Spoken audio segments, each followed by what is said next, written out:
Welcome to Profiles in Eccentricity, a show about weirdos.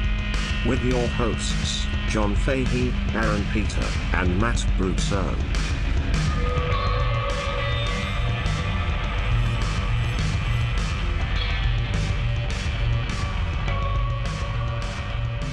Hello, folks. Welcome to Profiles in Eccentricity. It's a show about weirdos, doggone it.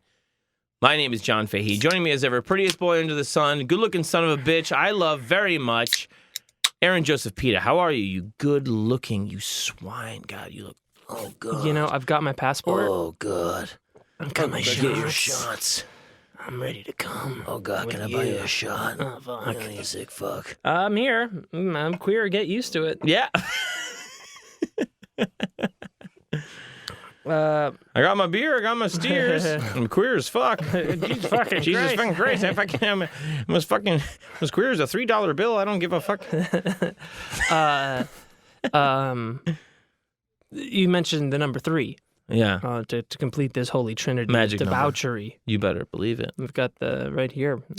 The face of the franchise here. No, the voice of the John. franchise. Yes. He's a beautiful man. The logos, if you will, the word. He is the soul of the soul pole. He's the soul of the T900 or whatever we are. Right. Right. Well, I mean, the body is just a vessel of consciousness. That's right. Mm-hmm. Right, but it's hard to separate the two. Well, you need to remember that there's two more, parts to it. Right. I'm more than just my body. Mm-hmm. It goes on and on, man. Right, a part of me stands in the stream. Yeah, eventually there will be just like, some kind of a hard drive of your consciousness and mine and Mr. Matt Aaron will be here. 3 hard drives stacked on top of each other with big cocks. And I'll be mainly soft drives, and but I'll floppy drives, mini discs. Yeah, a lot of mini discs, sloppy basically obsolete, but sloppy some people drives, like it. Yeah, just fucking spilling on my belly with no problem. Yeah. My digital belly, and he'll be in the cloud. Yeah, he'll be in the cloud. I'll be watching solid. it all. Yeah, yeah, and we'll still just be telling tales, as a disembodied, They'll synthesize our consciousness, memories of what we were, right, and the things we did, the traumas, etc. Yes, of course. The sort of long after we're gone. Long after we're gone, still digging up the kind of perverts, weirdos, freaks, right? Aberrant culture, like the motion picture Her. If you've seen it, they synthesize the consciousness of Alan Watts through his memories, and he remember that? Yeah, of course. When that happened in that movie, I was like, "That's brilliant." It's very good stuff. And I highly recommend the motion picture Her, Joaquin Phoenix. I don't know, never heard of him. Don't think he's ever going to do anything good again. Right. But Her, yeah, really nice. Oh, that's great. Yeah, that's very nice. It's weird how little they show him jacking it in that movie, because I thought that's all I saw. Kind of led to believe he's jacking it pretty hardcore. Well, I think it's better when you don't see the shark, It is. Yeah. But that's what jump the shark means, is to come. That's the only way it can come. Jumping a shark. Whoa! With Henry Winkler, who is an amazing actor. God, Barry, he's so good. So good. Still got it, I guess, huh? He's still got. Weird. He's got it harder than ever. You know what I mean? I'm harder than He's ever. going to be on several hard drives in the future. Oh, there's so much of him. We're going to be learning from him. I know, he was like a sex symbol. Yeah. Of sorts. Big time. I guess Yeah, that and he was a huge right? nerd. He was a huge nerd, and he was the embodiment of cool. Yeah. Yeah. It's amazing. All What he a had to do trend. was hump the jukebox. Yeah. Yeah, you put What's a tick in there. Fonzie like? Cool. Correctamundo. And that's what we're going to be. We're going to be cool. We're going to be the Fonzies of our generation. Yeah. That's exactly right, Aaron. I'm looking at 3 little Fonzies here. It's a Fonzie scheme. It is a Fonzie scheme. Of course, as always, please look into the Patreon. Extra show a week. A lot of good stuff there lately. A lot of weird, fucked up shit you can get right into. These 3 guys. God damn it. Deep in it. We have the one we did a couple days ago. Yeah. Oh, big time fun. That's a fucking 2.5 hour. It's a yeah, goddamn it was a collection marathon. Yeah, we go deep into it. We give just as much as we give here. So please join the Patreon. $5 a month, extra show a week. Check us out on Twitter at the PP Podcast. And YouTube. Yes, the YouTube. Oh, We, yeah. We have a new if you want to see intro. our gorgeous faces, we're so pretty. We love you. All right. Well, yeah. we'll edit that out. We can do that. That's how I do it. This is the amount of pussy you eat. Tiny tongue. That's how much you do. You go. You only eat a little bit of pussy. Yeah, I don't. You don't, dine on it like me and Matt do. No. Me and Matt are like, I savor it. You Savor fucking it. go. I sip There it you go, like we a go. fine tequila. I sip it. Me and Matt go yard. Oh god. Yeah, you beer bong the pussy. Yeah, we gravity bong it. Oh Jesus. Yeah. And you can also find us on Instagram at Profiles in Eccentricity. See some pictures of some weirdos, some dumbass shit. Yep. Matt, Yeah. you got some fucking freaky shit Yeah, for you me? know Oh, I got this thing. I just made a note about it. I don't know, months ago. One of those things. Oh, I forgot those two. Oh, it's all right. So I figured we were gonna do a weirdo orgy. And so I started looking into it, and I was like, this. It's just there's so much. There's so much. It's rich. Even though there's so little about this man. Right. I just found this amazing book from this author, Paul E. Johnson, all about this guy. And this is one of these books. It's like, you read a good bio, like, the it's called Other Worlds, the one about the prostitute who ran for president, of course. And it's just the context. It's not just here's someone and they do a thing, Right. right? It's what is the context of the times. And- Sure, of course, yeah. Of what fertile soil did this freak flower grow? Yes. What made them so freaky Geeky. in their own times? And so much like the Victoria places. Woodhull book, Other Worlds, this wonderful book, we're going to talk about a man named Sam Sam Patch. That's right. Sam Patch. Okay. Most of this info comes from Paul E. Johnson's book, Sam Patch, the famous jumper. Oh, a jumper. And a lot of, like he says, the only things that you could know about people back then are, did they pay taxes? Were they a part of a church? If they didn't do anything else worthwhile, there's no record of them. Until they die. Until they die. And then they're in the obituary. Born, join a church, pay Yeah. taxes, die. Yeah. That's the public record Or for if they have a 99% of diary people. or something like Right, that. right. Or the diary worth reading. All right. Ugh. Yeah. So we're gonna do a little bit a history of early America and New England here. Okay. Okay. Well, I do know one thing. Uh-huh. A lot of those people loved walking. Not for another 100 years. Not for another 100 years. They 200 didn't pick years. up on the fad of walking. No. These are some primitive fucking people, man. You're telling me, pal. What were they doing? Well, I guess you got to crawl before you can walk. So in order to figure out who Sam Patch was and what kind of world he entered, we're going to start in 1620. Oh shit. 1620, the Mayflower Compact is signed or whatever. They all arrive from England, and they start invading this world.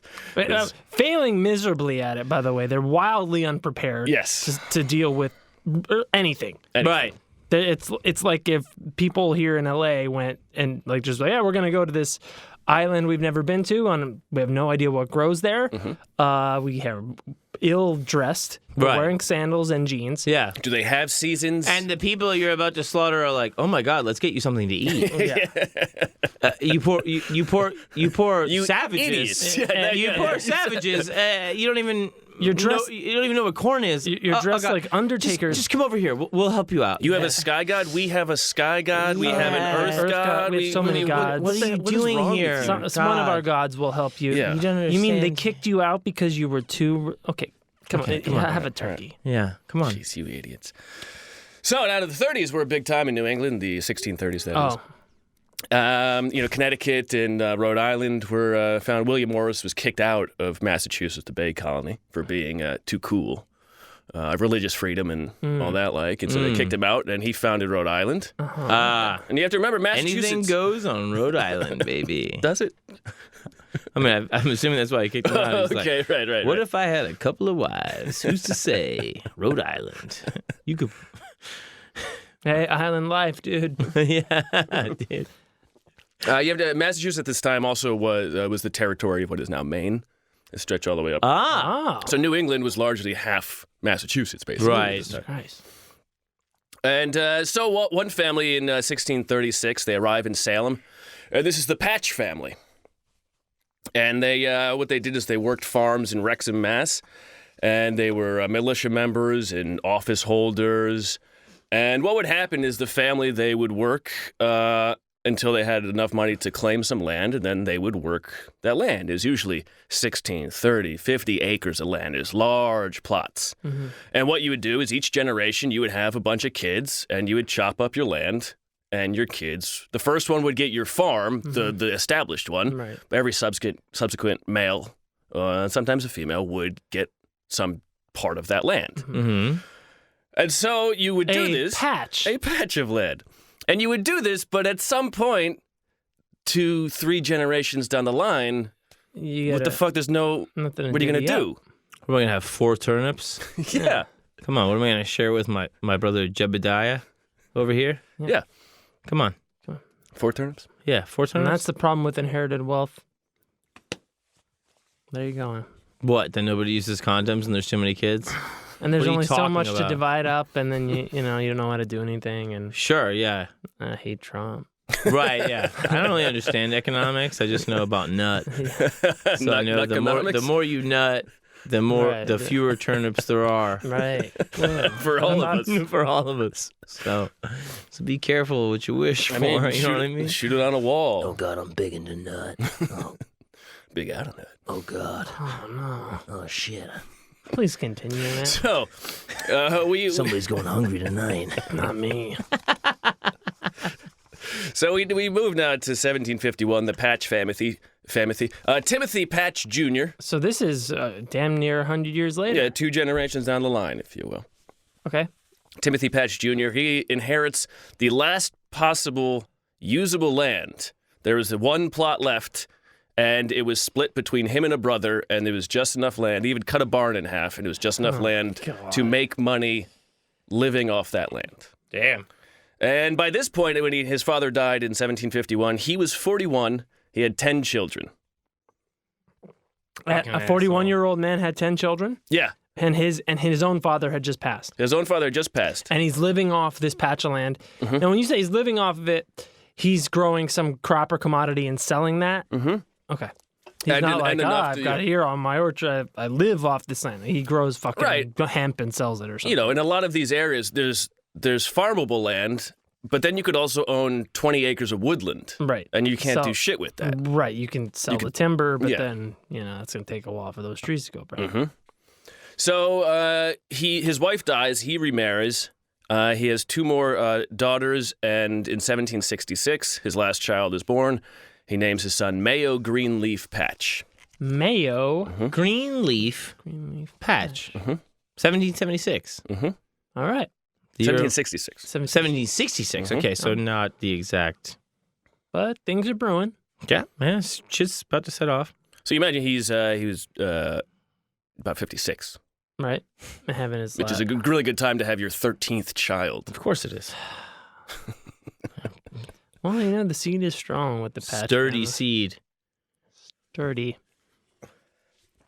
So, at this point, he owns 114 acres of land. He had speculated on a bunch, but most of it was small plots Here and there. here strewn and about. there, and a lot of it was not workable. A lot of it's craggy. Mm-hmm. Oh, good crag. Oh God. And in 1766, the year his last son was born, Timothy Patch Jr. goes bankrupt You're shitting me. How'd he go bankrupt? because Craggy don't sell, baby. he had bought too much land and didn't have enough to pay what he owed on it, and he was getting old, probably couldn't work his land that much. Yeah. So he sold everything he owned and he left town. Wow. Yep, Just bailed on the kids? the entire Well, they're all family. adults. Well, Except for the they're 2. not. except for the 2. except Yeah, for except for the 2. We'll be fine. No, they won't be fine. They're children without their papa. How many stories? Is this house? So he sells everything he owns because he can't pay his debts. Mhm. and he's a scumbag, and he skips town. Yeah. So where does he go? Well, he doesn't skip town. He basically just moves one town over. Right, Which is it might as well be another planet. Yeah, exactly. And there's stories. Where's Dad? Nobody knows, and nobody will ever know for the rest of our lives. There's various. He appears in various stories, like he owes money to someone. In his late 70s, he is arrested for stealing firewood. So, which is not a good. If you're in your 70s stealing firewood, it's not this summer's hottest look. Yeah, that's trouble. Stealing fire. Yeah, I guess there's not a bunch of trash you could. You're just gonna burn it anyway. Come on. Exactly. Fucking bitch. So the whole family basically splits and goes their separate ways. Some of the children are already living in Wrexham, and his youngest son, Mayo, moves in with his much older brother, Isaac, who has the whole family. And Mayo's... God, I fucking got all these fucking siblings. This sucks. I hate being the fucking oldest Jesus son. fucking Christ. I got all on my shoulders. Fuck you, Dad. What's your name, Patch? Fucking smother you to death, you piece of shit. I'm old enough to be your dad. Oh, God. Sucker. You call me Daddy. Oh, yeah. Oh, yeah. Yeah, but he's 26 or something, right? Oh, he's probably at this point. He might. I don't know, but he could be in his 30s. He could be in his 30s. Even as high as 30, Aaron. Was 66? It's probably mid 20s. That's a man in his own right. In that time, an era. Big sturdy boner. Oh, God. Peak boner era. Shooting loads across. 25s. Shooting loads across the plots of land. Yeah. None of this dribbles. Yeah. These 35-year-old. Now yonder is my property as well. Let me show you. Now, son, come up here. All that around you, as far as your load can shoot, is your territory, son. One day it'll all be yours. No. Once my nut no longer has the trajectory of, let's say, a long bowman of 400-yard reach, a larger. Once we turn on the stadium blacklights, you'll see the land that is yours. Strewn about in a CSI like Jackson Pollock fashion. So you know which load is your daddy's, don't you, Junior? It's the stinky one.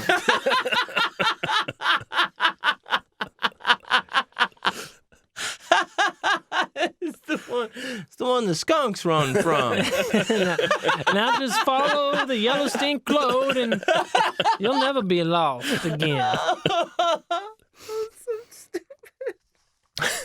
All right, so Patch Adams is Mayo Greenleaf Patch. He lives with he's under the guardianship of his brother Isaac. And nothing is known about his childhood at all. There's no writing. There's nothing. He doesn't appear in any papers until he's 21. And he appears in Reading, Massachusetts, 1787. His name appears in a newspaper there. He's 21. He owns no land. And New England folks are very untrusting of anybody with no land at this time. I mean, I guess don't understand you. Must be a stranger here, up here in Maine. Now Massachusetts. Don't like non-landowners. I mean, Reading, Mass is today, it's like probably a 10, 15-minute drive from Wrexham. Right. But he shows up there. He doesn't know anybody in town. He has no land. Uh-huh. He's a drifter. In a sense, yeah. But they hate strangers up there. Yeah. They are not into it. Yeah. They really don't like it. Apparently back then, too. Yeah. But he does, who's to say whether this is out of love or survival, but in 1788, he marries an Abigail McIntyre. She's 17, and she's 2 months pregnant. Oh, God. With his kid. Yes. A third of women in Massachusetts at this time were pregnant when they were getting married. A third of them? Mm-hmm. Huh. Nice. Pretty loose morass, actually. Sure. Nice. Probably not a lot going on, you know. I mean, a strange dude coming to town that nobody trusts. Mayo. Great way to make Daddy mad, you know. He doesn't even own any land, Dad. Well, I suppose if you got Abigail pregnant, we can make time for you. Get you some kind of work. But you have to tend the land. You have to take care of my Abigail. How You far? have to suck my dick. Well, I guess if You can shoot your load deep into my daughter. Well, that's as far as it needs to go, son. I suppose you could help with our expansion on the eastern flank here. Now, let's see how far your load goes. Now, the wind comes in from a easterly direction. Now, you're going to have to compensate that it's not Easter. because you might end up on the Webster territory, and they don't take kindly to strange seamen on that land, I'll tell you that. Strange men, strange seamen. Yeah. Now, whose fucking nut is this now? Smells like shit. Oh, God. So the McIntyre line. A little intro on the McIntyre. Abigail line. McIntyre. Yeah, so her she's family, pregnant. her family's line begins in Scotland. One of the McIntyres was captured in the 1650 Battle of Dunbar, Oh, God. as you know. Duh. The old battle with Cromwell, where That old son of a bitch. he was overmanned by the Scots, but their leader made a tactical blunder of attacking too soon and putting himself in a bad position. And Cromwell overcame the odds, and God was kind to him that day. I was a mite too excited And that was to slaughter Cromwell. just like Braveheart. No. Well, it was basically like they should have won and they didn't because they Because were dumbasses. Their commander was a he, dumbass, yeah. he shot too soon. Yeah. He was, trying to be in the fray, as it were, in the vanguard. That's smart. So these prisoners, there was about 5,000, 5 or 6,000 Scottish prisoners were taken from this battle. Jesus Christ. They were marched to a prison, and about half of them died on the march. Yeah. And then they were in prison in terrible conditions, and the English said, "We got to let's get these fucking guys out of here." So they did what they did, and they shoved all of their prisoners to the New England to live as indentured servants for 5 to 7 years. And many of them, when they got out of their service, they were dropped off in northern Massachusetts, which was Maine at the time. No shit. Yeah. So this was a prison too. Oh, absolutely. Dude, life is a prison, man. I mean, I believe it's... Aaron, shut up. I'm talking about historical Yes. record, Oh, not theoretical. Massachusetts- Dude, life is a sentence, dude. Slavery.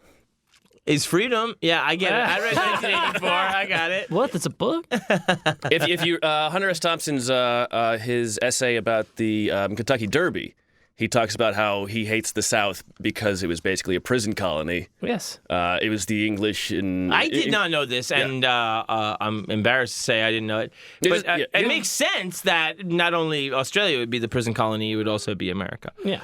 But also... Any place can be. But the original, the fucking, the hardcore Christians coming out here, the British are like, yeah, go ahead, go over there. They're going on their own. Yeah, fuck them. Well, see, an interesting thing is the Puritans come over, right? But these Scottish that were fighting this war was a war to, I believe it was to unseat Charles I and put on Charles II, who was a puritanical ruler. Mm-hmm. And so there were Puritans that were actually winning over there, and then they shoved their prisoners over here where the other Puritans are. Yeah, well, I mean, it was the thing of being like, well, the Puritans, they don't have any corruption. yeah. So we don't want them no, winning. Of course they wouldn't. No, You can't have that, They're not just How are we going to rule properly? Yeah. Yeah, well, it's, the thing of, the warlords don't want the Taliban to win because they're holy people. Yeah. You can't be reasoned You with. can't grease them. Yeah. Yeah, you can't. Yeah, exactly. So then you go, you know what? Let me tell you, there's a whole fucking Intercepted by warlords. There's a whole fucking savage continent over here that you have to bring Christ to. Otherwise, you're really shirking your duties. I'm really sorry. I mean, we'll take care of the corruption here. Don't worry about that. But you go to America. Do the real God's work. Yeah, you do the real God's work. And also work off the 5 to year. Yeah. 5 to 7 year. It's not like we're abandoning you. It's not like it's a prison. It's not like if other prisoners show up there, it reflects on you. But other prisoners will be coming. And you guys are great. You go can't there. leave. Yeah, you can't leave, and you will stay. And you will work. And we support you. Big time. Yeah, and yeah, I mean that's basically it. It's just the foundation of the country is so fucking dysfunctional. Yeah, that it really is like when people are like, "Man, this is a fucked up country." It's like, yeah, of course. Mm-hmm. It's super fucked up. Yeah. It's the first time we put all of our bad ideas into one place. And then You covered it know? over with this great idea we had that we completely just gave up as soon as the that first it was chance free came. and like equality, and then instead it was just like, You know what? Fuck the tribe. It's all about money, dickhead.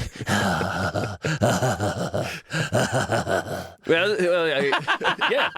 yeah. And then it became way scarier because you didn't know who to trust. Yeah, and Well, yeah, and then let's. okay. So the McIntyre, the one McIntyre who came over here after the indentured servitude, they went south, settled in Reading, Massachusetts, and started farming. Lovely place. And So he did his 5 to 7 years. Mm-hmm. And moved south. who knows where? Maybe it was in Reading. Who knows? Then started farming. This McIntyre's eldest son inherited that farm and built on that wealth and started speculating successfully and owning a bunch of businesses. According to tax records, was the 23rd wealthiest person in town. Hey. out of 23 like people. 200 people paying taxes or something. Hey, So it's up to him. his name was Archelaus. Archelaus? Or Archelaus? Archelaus. Biblical name. Yeah. And he was Abigail's father. Okay. And so Mayo Greenleaf married into one of the best opportunities he ever had. Yeah. Better than the one he grew up in, because he didn't grow up in any opportunity. Right. Right. There was yeah. nothing to inherit. Total He lack had a of. brother for a father. Yeah. Sucks. So after the marriage, Archelaus he loans Mayo money to buy a shoemaker shop, and he lends him a small house and the land that the small house was on. Hell yeah. So Nice. Marrying up. Works both ways, fellas. Don't you forget it. initially things were good. He was well spoken of in town. He was doing well enough. It was not like a high-end shoemaking. This was not skilled work. It's not This cobbling. was All right, this is like crude Velcro. yes. As the farms in New England were overworked by constant farming, they then moved over to livestock, and leather became a big trade, and shoemaking became a big thing in Massachusetts because they were really dumb about farming and didn't know how to not abuse the land. Yeah, crop cycling, et cetera, et cetera. George Washington Carver was a big smart person who figured a lot of that out. Yes. Cool. Black guy, you ever heard of him? yeah, I've heard of. So initially he was well spoken of, and he even lived. They built a church next to his plot, not on Hey. purpose, but it seemed like a good place to do it. The school teacher they built a schoolhouse. The school teacher in town lived on his land, and they paid him to board the school teacher. Hey, And all of a everything- sudden, hey, revenue, multiple streams of revenue here. I'm into that. Everything was kind of coming together. Multiple streams, I bet. And then, so he married in 1788, and then 1791, Archelaus dies. And Fuck. Mayo's land is then is passed on to Archelaus Jr., who was 19, and so because Because it was never properly given to Mayo. was lent to It was him. lent to him, and but then and on he never Archelaus- bought it, which he probably should have should've. tried to. Yeah. So now Archelaus Jr., he's too young, so right now everything goes into a guardianship. And Who runs the guardianship? just some guy, but it's not initially a big deal. But then Archelaus is the original one. His widow complains that one of her children is stealing furniture from her, and Abigail is the one suspected of doing it. Then Mayo gets in a dispute with his neighbor, and then the school teacher moves out and moves in with the neighbor. Uh-oh. And They got all this nice furniture. yeah, Mayo gets sued for not paying his debts, and then the lawyers in this case sue him for not paying them. Oh God. What a nightmare. And then in 1795, Nancy Barker moves into town. She's Mayo's half-sister. She's 31. Oh. And she Half-sister. starts flirting with Archelaus Jr., who by now is 22, Yeah. and gets pregnant and Oh, has to God. marry, and they get married. Oh no. And everybody in town goes, so Mayo's sister moved in, and then he needed that land, and she got married to the kid? It's very semi-incestuous, not really at all, but convenient. It's very convenient for Mayo. And Nancy. I mean, she was a widower. She was 31. She had 2 children. Right. But it's also hot. Let's not forget about the eroticism. Let's not forget about the big chubs we get from thinking about this. Exactly. Thank God. Yeah, thank God that we get And so there's a hard. church next door? Oh, God. Fuck. And yeah, probably olden times, but we all stunk. The load stinks. You know that, Aaron. That's chief among the stinks. Yeah, a little dab on the pulse points. She shows up. Probably traveled a long way. Gets a good no whiff. shower. She followed her nose. The fellas in the fucking crew, dad, son, doesn't matter. They stink to high heaven. Yeah. Barely know how to wipe. Barely know how to wipe? Yeah. So they stink real good in a way that you like. And then they start getting it on with this lady. Well, it's a debt consolidation. Right. Yeah. Not consolidation. Money's a dirty business, isn't it? It's a complicated profession. Wouldn't you agree? All right, so the townsfolk, they sour on Mayo. Right. 1798. Mayo's gone bad. By 1798. Sour Patch. By 1798, he's no longer listed in town as a land occupier. And 1798, Nancy dies. 1801, Archelaus Jr. dies. Fuck! He leaves his land to his young daughters. The town does. By now, Mayo's not even in town, and they don't even reach out to Mayo and Abigail to say, "Hey, would you want to help?" Don't bring it up. They say, "Let's just Those guys stink. They don't know how to wipe. Let's leave them alone." He's out of town. He has no land. He has no shoemaking business anymore. They move to Danvers. Abigail has family there. They stay with them. They make shoes again. 1799. Sam Patch is born. He's the 4th kid. He's given the name of the child they had the year before, who died after a few months. Wow. And so they say, well, we already got a good name. Right. Just give He's it Sam to Patch round 2. Yeah. I was kind of set on Sam. Yeah. Yeah. Patch. So here you go, kid. In 1802, Mayo's brother in Marblehead dies. He leaves Mayo a fifth of the estate, and this includes an unfinished house and a barber shop. Butcher shop, I'm sorry. And also along with the deal of taking on the butcher shop and the house, he also takes on half of his brother's debt. And so he says, I'm going to make this happen. He moves the family to Marblehead, 1803, and by 1805, everything is taken from him because he can't pay the debts. Fucking asshole. well, that's a real problem, man. It seems to be Dope empathy. That's debt, great. you know. It's so hard, man. It's really difficult. Try not to borrow money. Very good. Very good, Aaron. If you do, pay it back. You don't say. Or fuck it. Skip down, whatever. Yeah. Abscond. Abscond, die. Yeah. One or the other. Fake your own death. Uh-huh. That's all a, that shit. that's a good one. That's a really good one.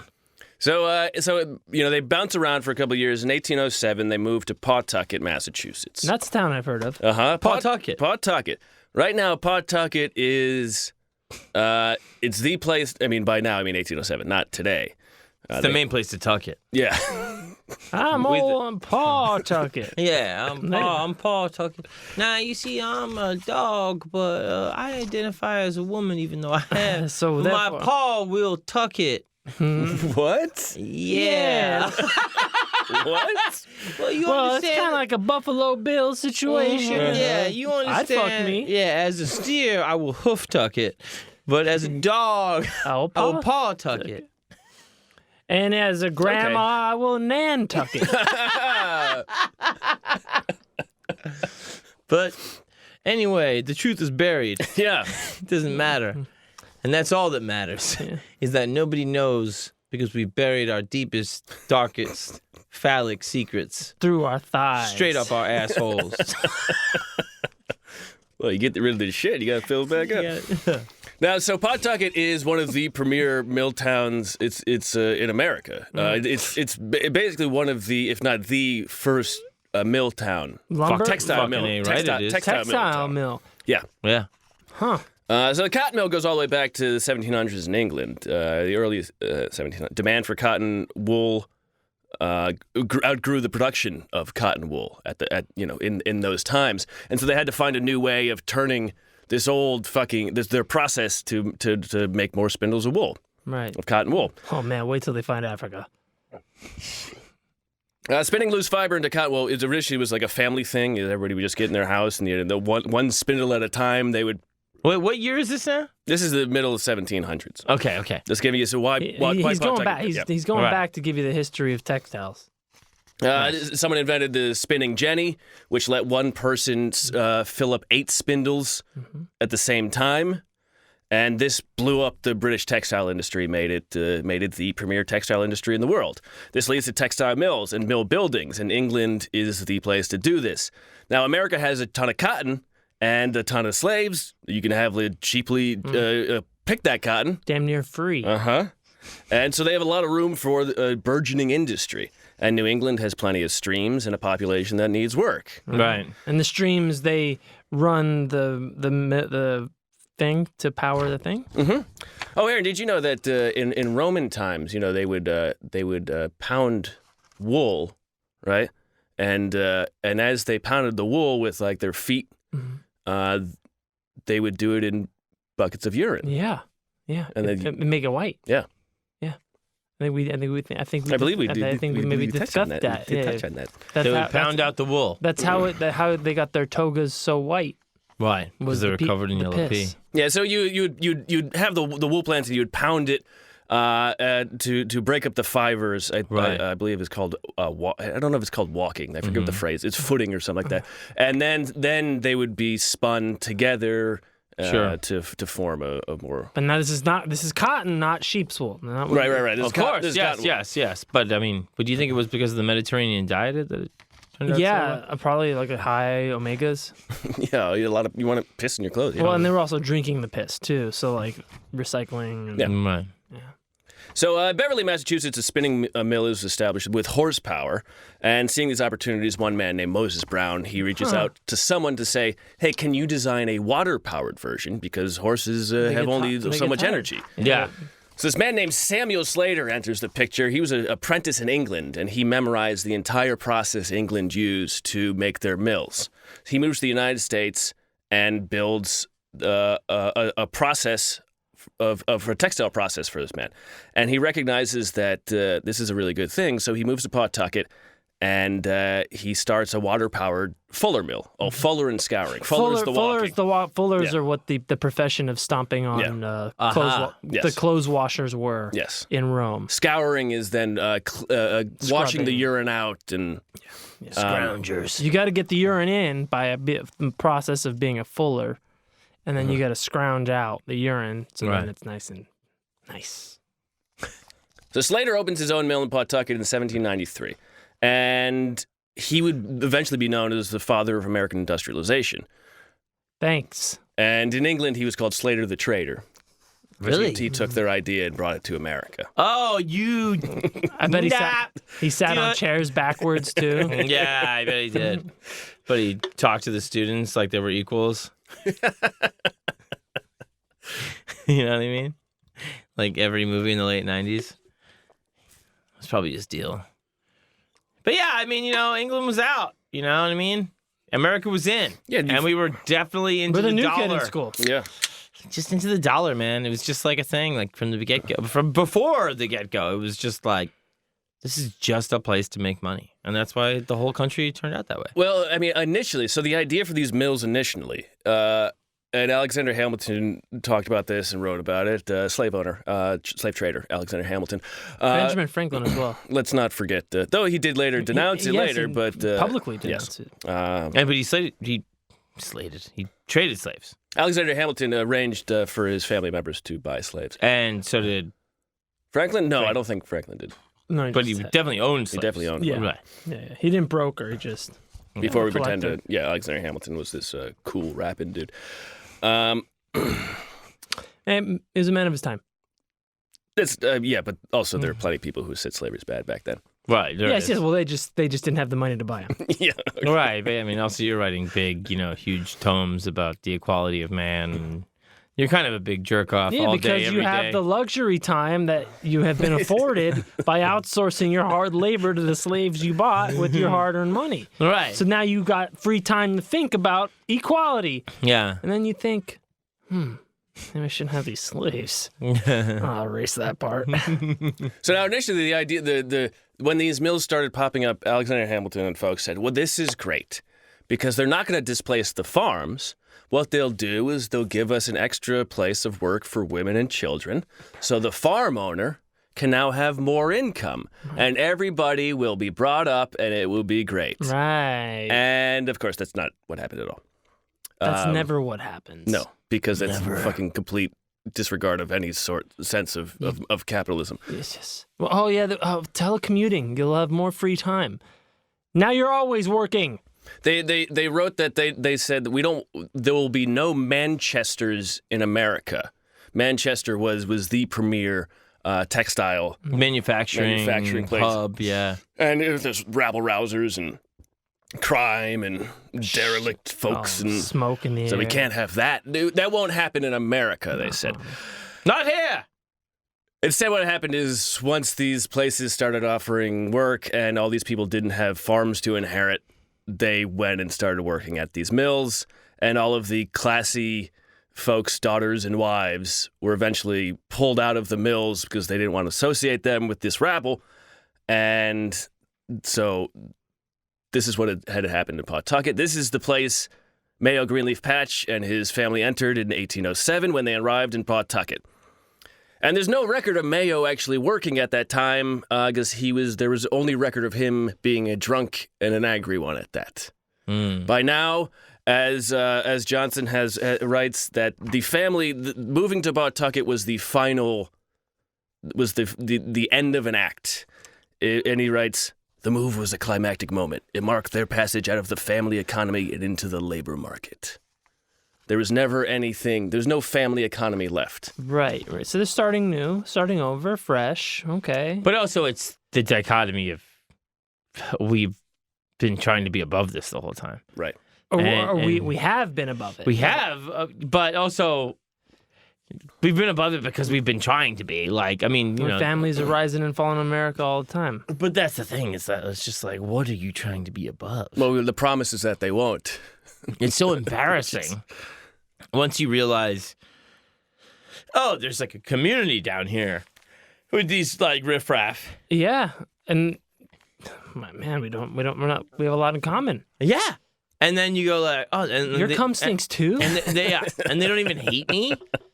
Well, they don't even hate me for being like, you know, whatever. Like, or some of them do, but a bunch of them don't. Mm-hmm. A bunch of people are just like, oh yeah, you were just rich or whatever, and trying to hold on. But the idea of also trying to hold on to that through coming to America and having a lineage and then having it succeed here and demanding that it continue no matter what, because otherwise, what are you? Yeah. When you identify with that, when you identify with stripped from you, when you identify with that is high drama. Love it. Yeah, like, I love it. Yeah, and so this is the good stories are made out of that. That's who. So you know, if Sam Patch was born 10 years earlier, you know, he sees his father taking these chances and running a business. But in 1807, he's 7 years old, and the only thing he sees of his father is an angry, drunk man. Yeah. And, you know, you think about, you know, a child that is born doesn't know what their parents were like as kids. They don't know. All they know is for sure what they know when they remember. Yeah. And as Johnson writes, Sam Patch spent his childhood in the wreckage that his father had made. I think that goes for a lot of us, right? Pretty much. I mean, that's happens. Yeah. Not shit talking, just saying that's pretty much everybody's situation. Yeah. You don't always, different degrees you don't of get to wreckage. choose. Yeah. Different kind of wrecks. Yeah. Some wrecks are What better do you think than your others. dad's gonna leave you a ladder? He hates you, you young Chaos piece is of a shit. ladder. You know? Yeah, he doesn't want you Yeah. claiming his throne and fucking his wife. He's like, you know what you remind me of, son, is me before I went through all the nightmares. Yeah. I hate you. Yeah, exactly. Because now I'm a different person. And you're like, I'm sorry. And you can't even control your piss and shit. Yeah. You can't. Yeah, I'm pissing and shitting all over that idiot. And you came from my stinky cum. You're nothing. You love it so much now. It's really disgusting. You hated it so bad when it started. It's disgusting. No, it's really gross. Repugnant. It's very, very disgusting, but also true for you. And accurate. How do you know? Yeah, what? Huh? How do you know, John? Oh, I just go through your trash is all. You think I throw that shit away? So who's come in your house stinks? Well, I'll never tell. So in 1808, Sam is now, he's about 8 years old. He gets a job in one of Slater's mills in Pawtucket. Children were the largest working group in the mills. We can do it. Yeah. Can unionize. Yeah, we're gonna organize. You're not paying us enough. All right, Johnson, once you stop shitting your pants, you can leave the rebellion. Now I'm telling you, we're not going back to work until you fill the Pez dispenser halfway up. All right, somebody has not been putting the lids back on the smelly markers. Everybody loves the way the red marker smells, and you're letting it dry out by not putting the cap back on the marker. I'm not pointing fingers at anybody, but Kyle, you got red shit all over your nose, so like maybe just remember to put the cap back on the smelly marker. Next point of contention. The minutes, Play-Doh is diminished. Everybody's eating it. We know what's happening. there's crumbs all over your face, Steve. How are we gonna build anything? I never thought about what a racket the cool smelling marker was. But then you're an adult, you're like, I love smelling markers. Oh, yeah. Oh, this is a permanent marker. Oh, yeah, God. Oh, shit. What's this, papaya? Oh, God. Poppers for kids. Yeah, in essence.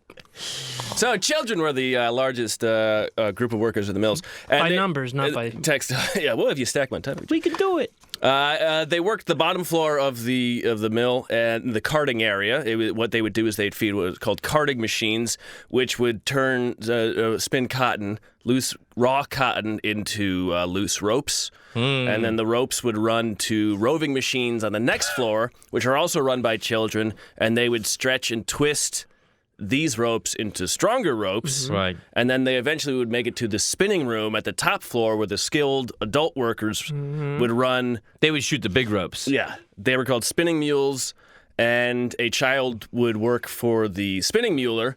With their little fingers. Yeah, and they would craft go, the big they'd ropes. get rid of loose threads, and they would tie knots, 7 knots a minute at the end of these spindles and things, and if they ever acted out, they would have their ears boxed. Oh, God. Their ears boxed? Yeah, or if I'll they were box your ears. or if they were falling asleep, they would get a good slap to wake them up. What's getting your ears boxed? Getting your head hit. Yeah. Oh, okay. It's upside the head. Box your fucking ears, mate. Box your fucking ear. Yeah. Yeah, you get your face slapped is one thing, but when you get that open palm in the ear, it's like yeah, it rings. yeah. It's smart. Yeah, Yes. the ear It's smart. hairs, yeah, it's smart. Yeah. Yeah.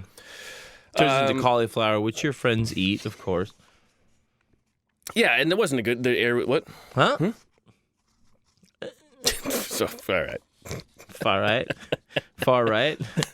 Yeah, Aaron is far right. I agree. Sick fuck. They would they'd be verbally abused. Of course. You little shit. You little shithead. You couldn't stack 3 of you in a trench coat. It wouldn't be worth one. None of you are ripped. None of you have huge cocks. None of you are ripped. It's It took 10 of you to fill a trench coat. It's not even worth putting you in a trench coat. You little dicks. They would work 11 hours a day, 6 days a week. By the end of their shift, their ankles would be swollen. They wouldn't Their have ankles would be swollen? They wouldn't have time to eat. If the machines ever broke down, they would go into the corner and sleep. They would just be tired all day. When they were done, they would go home, they'd sleep, they'd wake up, they'd return back to the mill. Mm-hmm. And here's Johnson's description of Sam's childhood. Sam Patch spent his childhood and youth in the mills, picking lint and tying knots amid the din of machinery and falling water, passing whole days in a half-sleep punctuated by shouts and occasional slaps across the head. He seems to have been good at it. He learned the rules and skills of the spinning room in the 1820s. He took his place as one of the first American-born boss spinners. Spun like a boss. So all of the original spinners were immigrants from England who did the job in England and came Right, over here for a new opportunity. And Right. But he was born and bred he here. was one of the first Americans to work his way up to spinning. He hacked the system. Uh-huh. Cheat sheet. Being a spinner was a decent job. They were semi-independent. They were subcontractors. It was a position you earned through skill. And each machine was dependent on the spinner. And if the spinner worked the machine enough, the machine would only work with that spinner because there'd be little things that you would change and move. A symbiotic relationship. And so it was... Man, machine, The- melted as one. yeah, the place wouldn't work without you. It was a pretty You become important... indispensable Yeah. to that particular. And indestructible. Nobody can start this car but me. Yeah. And you have to imagine, so you go from all these people making stuff in their house, and what John, they're almost reclaiming some sort of power here. Johnson calls it a craftsman's world within factory walls. That is absolutely the redistribution of wealth, is when the person that knows the skill has it and can hold it against the owners and the employers. Especially as the owners are bourgeoisie, if you stripping. will. Yeah, and they The can be owners are like, stripping all of this okay, from you. fine. You don't want to do this? I'm going to leave. You need to fucking hire me because I'm the one that knows how to do it because it is a nuanced thing. And I know I'm not going to train my replacement. No, yeah, I'm not going to do that. And also, like, fuck you. Like, you're not going to learn it. Yeah. And I know how to do it because I dealt with all the bullshit. So technically, this place is mine. Bang, cap him, bury him in the middle, throw him downstream. Now the place is yours, and then you become the villain that you sought to destroy in the first place. Weird. Whoa. Dude. You know, there's a story, I don't know, it may be apocryphal, maybe you mythologize at this point, but Lamborghini, the guy, Lamborghini, he served, like, you know, in those wars in Africa, that when the Italians were doing all sorts of weird shit down there. Boer Wars? Maybe the Boer War? The Bikini Wars. This can't be Roots. That is an inside joke. If we lost the Bikini Wars, No. we had no camouflage. It took a toll. So he apparently did something. He was a mechanic. Yeah, that makes sense. Lamborghini was a mechanic. Well, actually, the interesting thing is all of the spinners and all of the skilled workers were all called mechanics. All right. Well, The people who work the machines. Yes. but it is. Yeah. It's That's mechanics. Mechanics. Yeah. And in order to make himself indispensable, he memorized all of the manuals for, I guess, a certain type of tank Okay, sure. or some sort of machine, and then just burned them. And it was like, Right. you're stuck with me now.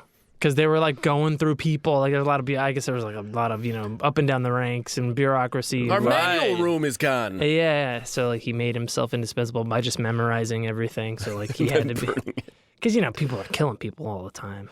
Yeah, I mean it's a weird thing, you know. That I didn't really think about because you take it for granted so much. But just the thing of like, you know, before my father died, and then like, Who knows how to fucking work the thermostat? it was really the I don't know his exact recipes for some of my favorite foods of my life. Yes. Yeah. And you're like, fuck. Well, what? Fuck. I could have learned it the entire time. Yeah, you do it. And now I don't know it at all. And I'd love to show it to somebody else. Right. And I just don't have it because only that person has the knowledge. Right. And also, And that is a powerful thing, and it's definitely a big thing between the upper and lower classes. That is a skill to be held. You know what I mean? what would the upper classes do without plumbers? Yeah, or just amazing chefs. Where did that amazing chef learn? Do you think it was always... over the coarse landscape of time itself? Yeah, Like, it wasn't in a fucking Crystal Palace. no. It was in a lot of It was shitty in a kitchens. hot, steamy kitchen. Yeah. And that's like also one of the reasons that trade secrets are often kept trade secrets is because Fuck you, that's why. Yeah, and yes, definitely fuck you, that's why. One of my favorite things. But also, like, even if I told you, you wouldn't get it. You wouldn't get it. It was that thing when it came across with the surgical thing. Mm-hmm. The thing of doing it was more educational than watching it be done. Yes. Right. You yeah. know, Well, I mean, in the Ignoble Awards, wasn't that it? That we yes, they talked yes. about the well, the click training. right, watching like and then making moves and like that Well, being more doing important is than the best way to learn something. right. And over, you know, yes, I could get my grandmother's recipe for whatever, but there's just it's so much more complicated. You know, she than just- deviated from it to do a every little time. thing. Yeah. Every time is different, and that's Yeah, and so now you're forced to make your own recipe, it is true. It's very true. and it'll be just as special, John. Thank you, Aaron. You very sweet cook of you. like shit. Huh? You never made me Irish breakfast. I did. Never made it for me. Did I not in You the made cabin? You made it for Katie. I did What do make we eat in it. the cabin? Whatever we had in eggs the and cabin was bacon. fucking good. Regular bacon. Yeah, We didn't have Irish shit. The eggs were good though. Eggs Okay, are good. So the mill he worked in, it was powered by the water from the Blackstone River in Pawtucket, and this is right by the Pawtucket Falls. The Pawtucket Falls were a beautiful area. Paul, tuck it, please, for my sake. It's too gangly, Paul. It's making me feel subconsciously inadequate. You so- mind tucking it on this goose hunt, Paul? You old dirty rascal. I know we're out here on this goose hunt, but if you could tuck it, No, I don't want Paul. I don't want to float down the river on this goose and log with your stinky old loads. don't make Nan tuck it. She's old. Don't make Nan tuck it. She's got the sturdiest steed of all, Paul. Don't make her tuck it. Now, She's you- old. She's been through a Paul, lot. I want you to tuck it, Please. because otherwise, these varmints are gonna smell us coming from a mile away. Now, if they think they're coming from downwind, got that stinky cum. You got to throw them off the scent, Paul. Tuck it. Even I know that, and I'm just a poor little 6-year-old mechanic. He was a 6-year-old mechanic, isn't that true? He was an 8-year-old. 8-year-old. But he wasn't a mechanic yet. He was just a kid. He's just a By his 20s, he spinner. became a mechanic. So the mill was powered by the Blackstone River. When the workday was over, they would undam the river, and the waterfall would be even louder. It was a thing that would shake windows. It was, it's a permanent fixture in town. It was, Right. People loved it. It was very And beautiful. they could dam it and undam it? Well, they in order to power the wheel, I don't exactly know how they wouldn't dam the whole river, but you Divert, Yeah, etc. split, Got it. yeah. Got it. But here's a picture of for you guys from Jacques Gerard Milbert, his drawing of the Plymouth, the Pawtucket Falls. Oh, look at that. Now the falls brought in the river itself brought in plenty of fish, and the waterfall area was a place where kids would hang out. There was Hey. stuff going on. The only action in town, if you were a kid, you could fish and you could swim. I love hot action. But the most exciting thing, That's a lot of cascading water. yeah, Hot For my money. Pawtucket action to the max, Jack. the most exciting thing to do was to jump the falls from a great height. Right. And Jump it, pussy, you won't. it was about a 50-foot fall if you jump from the bridge. Oh my God. I And think I've jumped 50 feet before. there was this one little spot called What's it the say? Pot, they called it, and it was this little area where when you hit, there was this perfect area where the falls had made a nice little indentation, and Right, they break it was the water. it was safe, and it was a good place. If you hit the water Did you there, say you were good. Satan is safe? It was safe. It was safe. Okay. Nighttime is the right time. No, Fuck the song. the falls break the water. It doesn't hurt so much Sure. when you hit, etc. Yeah, it's part of a general cascading nonsense. Yeah. Right? Yeah. Sure. Crash test dummy level. It's all crazy. But hey, There you go. we're having fun. Hey, we're all having fun here. You ever jump from a rock into the water? Have I jumped from a rock into the Yes, for sure. Yeah, it's fun. Yeah. It's very fun. Yeah. It's a little terrifying at first, but then you do it and you go, oh, that's not so bad. And it's not I mean, so mainly you see other people do it first and they don't die, and you go, yeah, I guess I can do Yeah. it. These yeah. idiots can do it. Yeah, did that with a quarry. And quarries are always good for that until Quarry you hit with a car. A quarry? Yeah. Yeah, where they fill up with rainwater after they dig the stone Yeah, out. yeah, yeah. And then it's like a local thing in the Midwest, especially. And you Yeah. go like, a bunch of people are like, we're not supposed to go here, but we're gonna go. Yeah, And you're yeah. like, yeah, let's fucking No, go. in Northeast how too. far? How big of a How big of a hike? Yeah, no jump. I think I did the most I did. I think it was 50 feet. Yeah, 50 feet. Probably Yeah, probably it be was- something like 50. it Yeah. felt- That's probably what the felt most like a I've lot. ever done is 50. It's a lot, man. That's fucking. It's a lot of screaming before you hit the water. Yeah. Like it's like full sentences of Holy fucking shit! oh my God, here are all And my I'm regrets. still falling. Yeah, oh my God. Also, I'm sorry about that one time that And then the water goes up your butthole. I never made a sound. I would always just Well, you be like, it was just, Yeah, I bet. here we go. sorry about my stepsister. Sis! But I really had a boner. She was like, I can get rid of it. She said she could and wouldn't tell Dad. So in 1805, though, a 4-story mill went up next to the falls, and this Shit. the peak of the roof was 80 feet over the water. And so that's where the kids were starting to jump from when they could. Fuck. And This is before they decided the exhilaration of pedestrianism. yes, exactly. It was just straight up jumping. Yeah. Now, the jumping was it's a skill. It requires the most important thing is concentration, because your position as you enter the water is mainly based on concentration. Huh. But also, it was all very regional. Each town that had a jumping He had falls like some idiot from Rhode Island. Look at him. exactly. He jumps like a Welshman. So when Sam Patch started doing this in Pawtucket, he learned the Pawtucket way of jumping, Oh, which God. Flying squirrel. was when you're falling, you breathe in the whole time. Okay. Okay. all right. To scare the water. Yeah, exactly. To puff yourself up. But Sam Patch was noted as one of the best jumpers in town. Huh. Because of the inhalation? Just because he was he could just do it. He did it a lot, and he could do it. And apparently, Maybe he was small and didn't hit any rocks underneath. there's nothing written about why, other than what will be coming is probably why. He was Okay. the only one to tucked do it in it. other places. He tucked it. He tucked You it. gotta tuck it right up.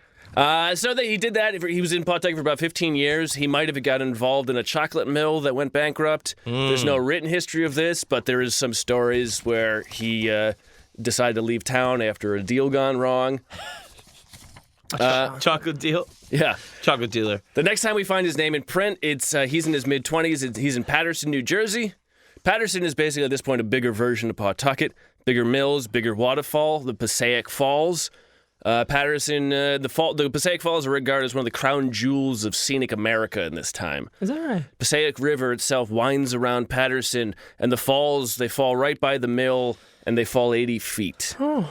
And in a bragging way, a newspaper in New Jersey described Patterson as Manchester of America, Ah, in a good way. in a good way, Huh. because that eventually it happened, and Patterson was Poppin'. a nice place to work in a textile mill and jump in a river.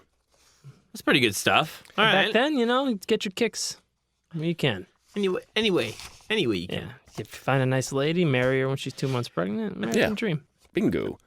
For Sam Patch, this was a move up, basically. So when he first got there, he got into a deal, a partnership on a candle wick mill, but that fell through in 1826. Candlewick Mill? Yeah. I mean, the I get candles it. I need a get it. wick. Yeah, They no, need a sure. wick, Yeah, yeah. you gotta wick it. Before you kick it. Yeah, for sure. Yeah. 1827, he's a mule spinner at a mill in Patterson, and one child who worked underneath him said Sam boxed his ears often, and Sam also suffered constantly from delirium tremens.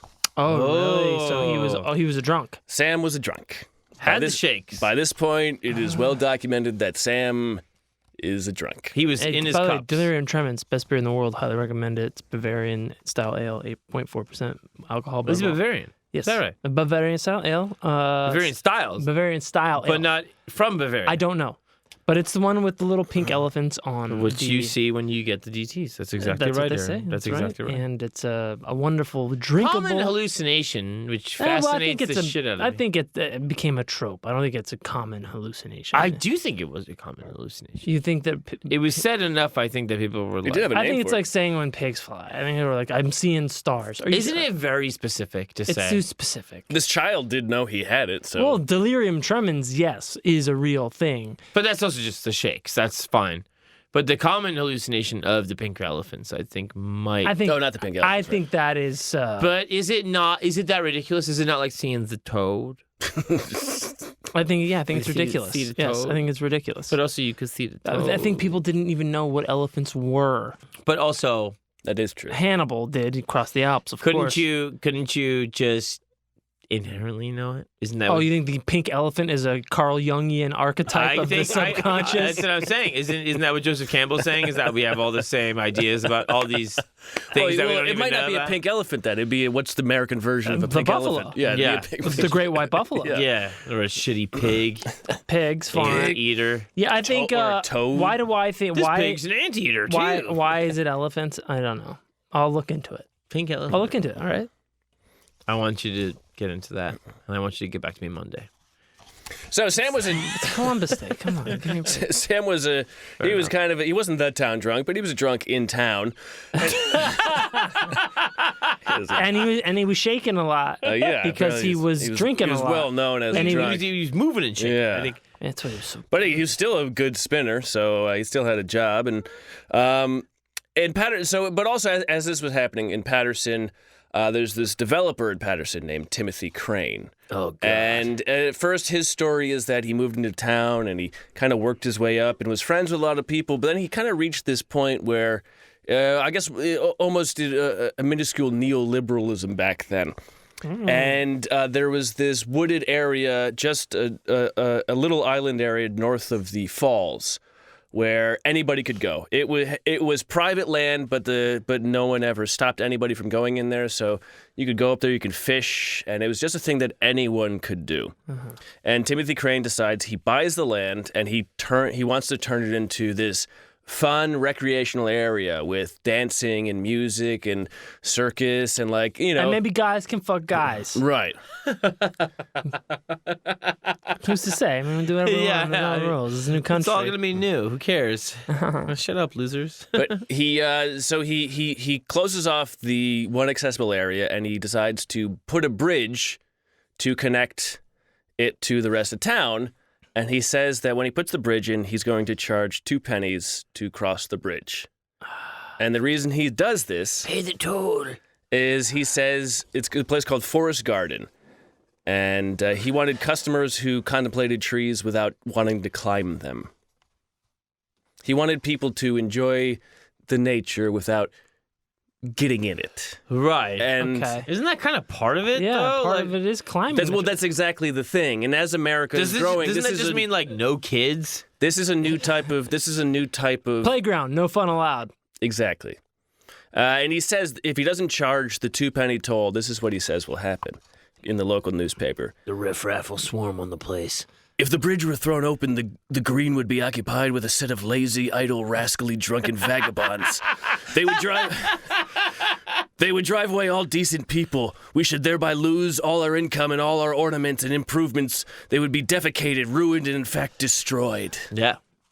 Yeah. You actually have a economic barrier to the riffraff getting to the promised land. Because for rich you don't people. want them to come in. Soul.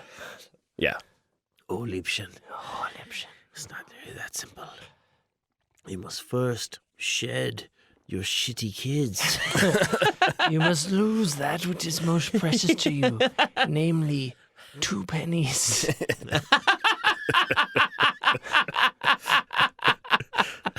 That which you can never replace, which is to say, an embarrassingly small modicum of wealth. It's more of a suggested donation than anything else.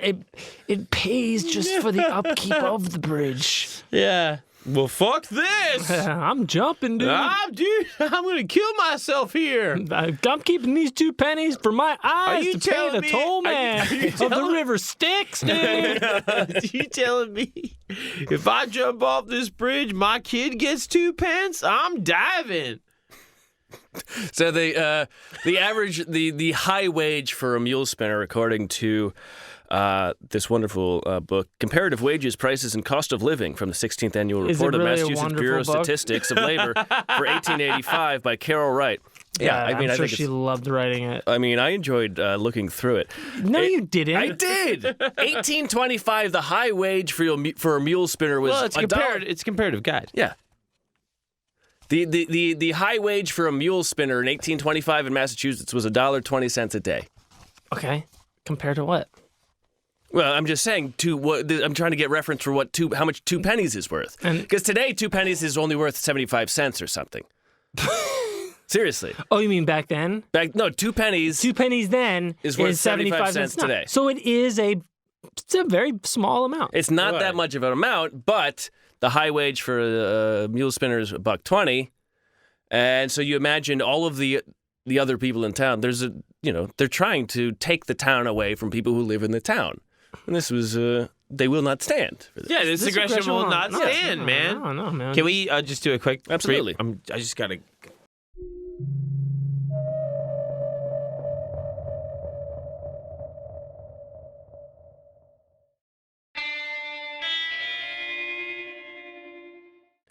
So, all right, we're back. And there's this big ceremony in town for Timothy Crane. He's going to place his bridge, which is, a fun engineering feat to place the bridge, and everybody in town will get to stand out there and see it. And in the days leading up to this, Sam tells everybody, he says, I'm going to jump. Off the bridge? Off just near it. Okay. I'm going to jump into the water. I'm going to jump into the water. Shut up, Aaron. He says, everybody get out there. I'm going to jump. I'm going to do do this big jump. I'm gonna do it. So the day of the ceremony, the police get word of this. They lock Sam in a basement. Oh, my God. He gets out. We heard you're gonna jump, kid. Not from here, you're not. Not from here. Not on Big Bridge Day. So Bitch. someone breaks him out of the basement, and For what? Yeah. For why? so he can jump. Yeah. That's the triumph of the human spirit right Yeah. there. Hey, Sam. I tunneled my way in here against all odds. I'm just a small, You know me. My nimble fingers working 18 hours a day.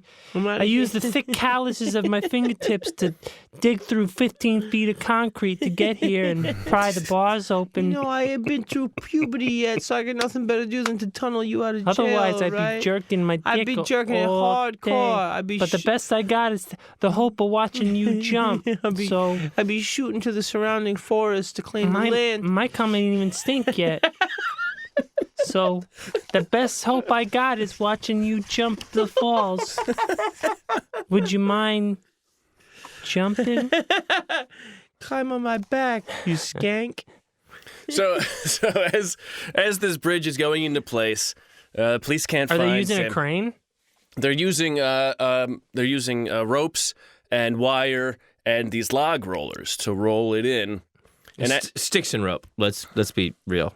as they're doing this, one of the log rollers falls into the river, and then right after they put it down, Sam Patch appears on the opposite shore, and everybody turns. They go, "Whoa, Sam Patch!" There he is. I thought you were in jail, you skank, It was bitch. it was a basement, but same idea. Lipschen. So Like a wraith, I appear. everybody turns. The workers, everybody turns. They see Sam Patch 70 feet up on this bank. He turns to some folks near him. Apparently, what he says is, "Crane has done a great thing. Now I will do another." He steps off the ledge, falls, breathing in the entire time, Pawtucket style. He brings his knees up, and then he falls straight as an arrow, feet first, into the water. So he mock cannonball into a pencil dive. Yes, I mean, the pictures say he brings his knees up and he goes in feet first. And so I've always interpreted that as a pencil, because otherwise it seems quite foolish. But he was The whole thing's quite foolish. but he's a semi-professional diver. Of the Pawtucket style. Yes. Yeah.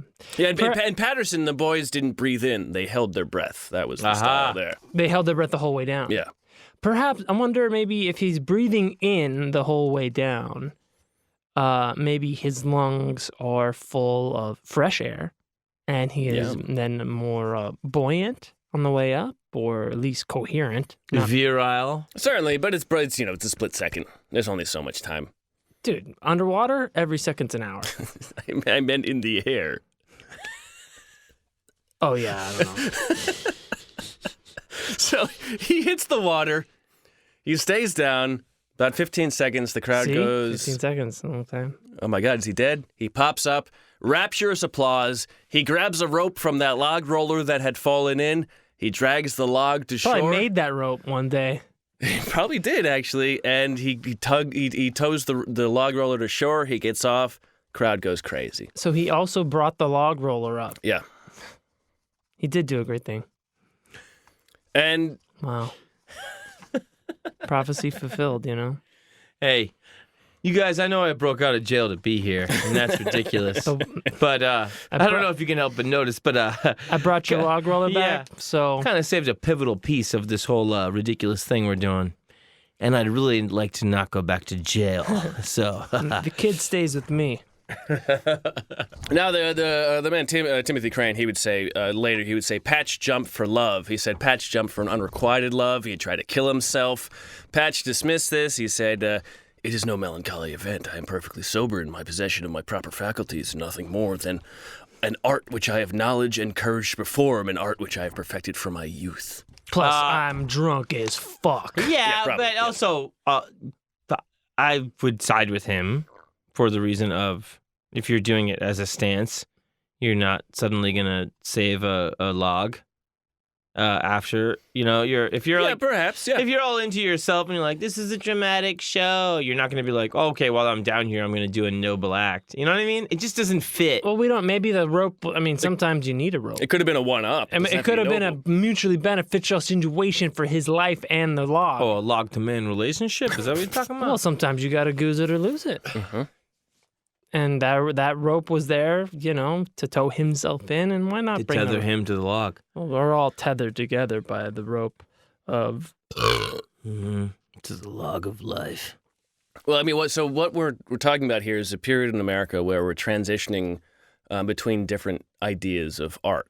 So for Timothy Crane, his idea of art was people going to his new fashioned thing, his new island of fun, and taking in a bush without walking through it, and looking at a tree and saying, that's a nice tree, but not thinking about climbing it, right? And meanwhile, Sam Patch is a man who works with his hand and is building things, and to him in art, his idea of art...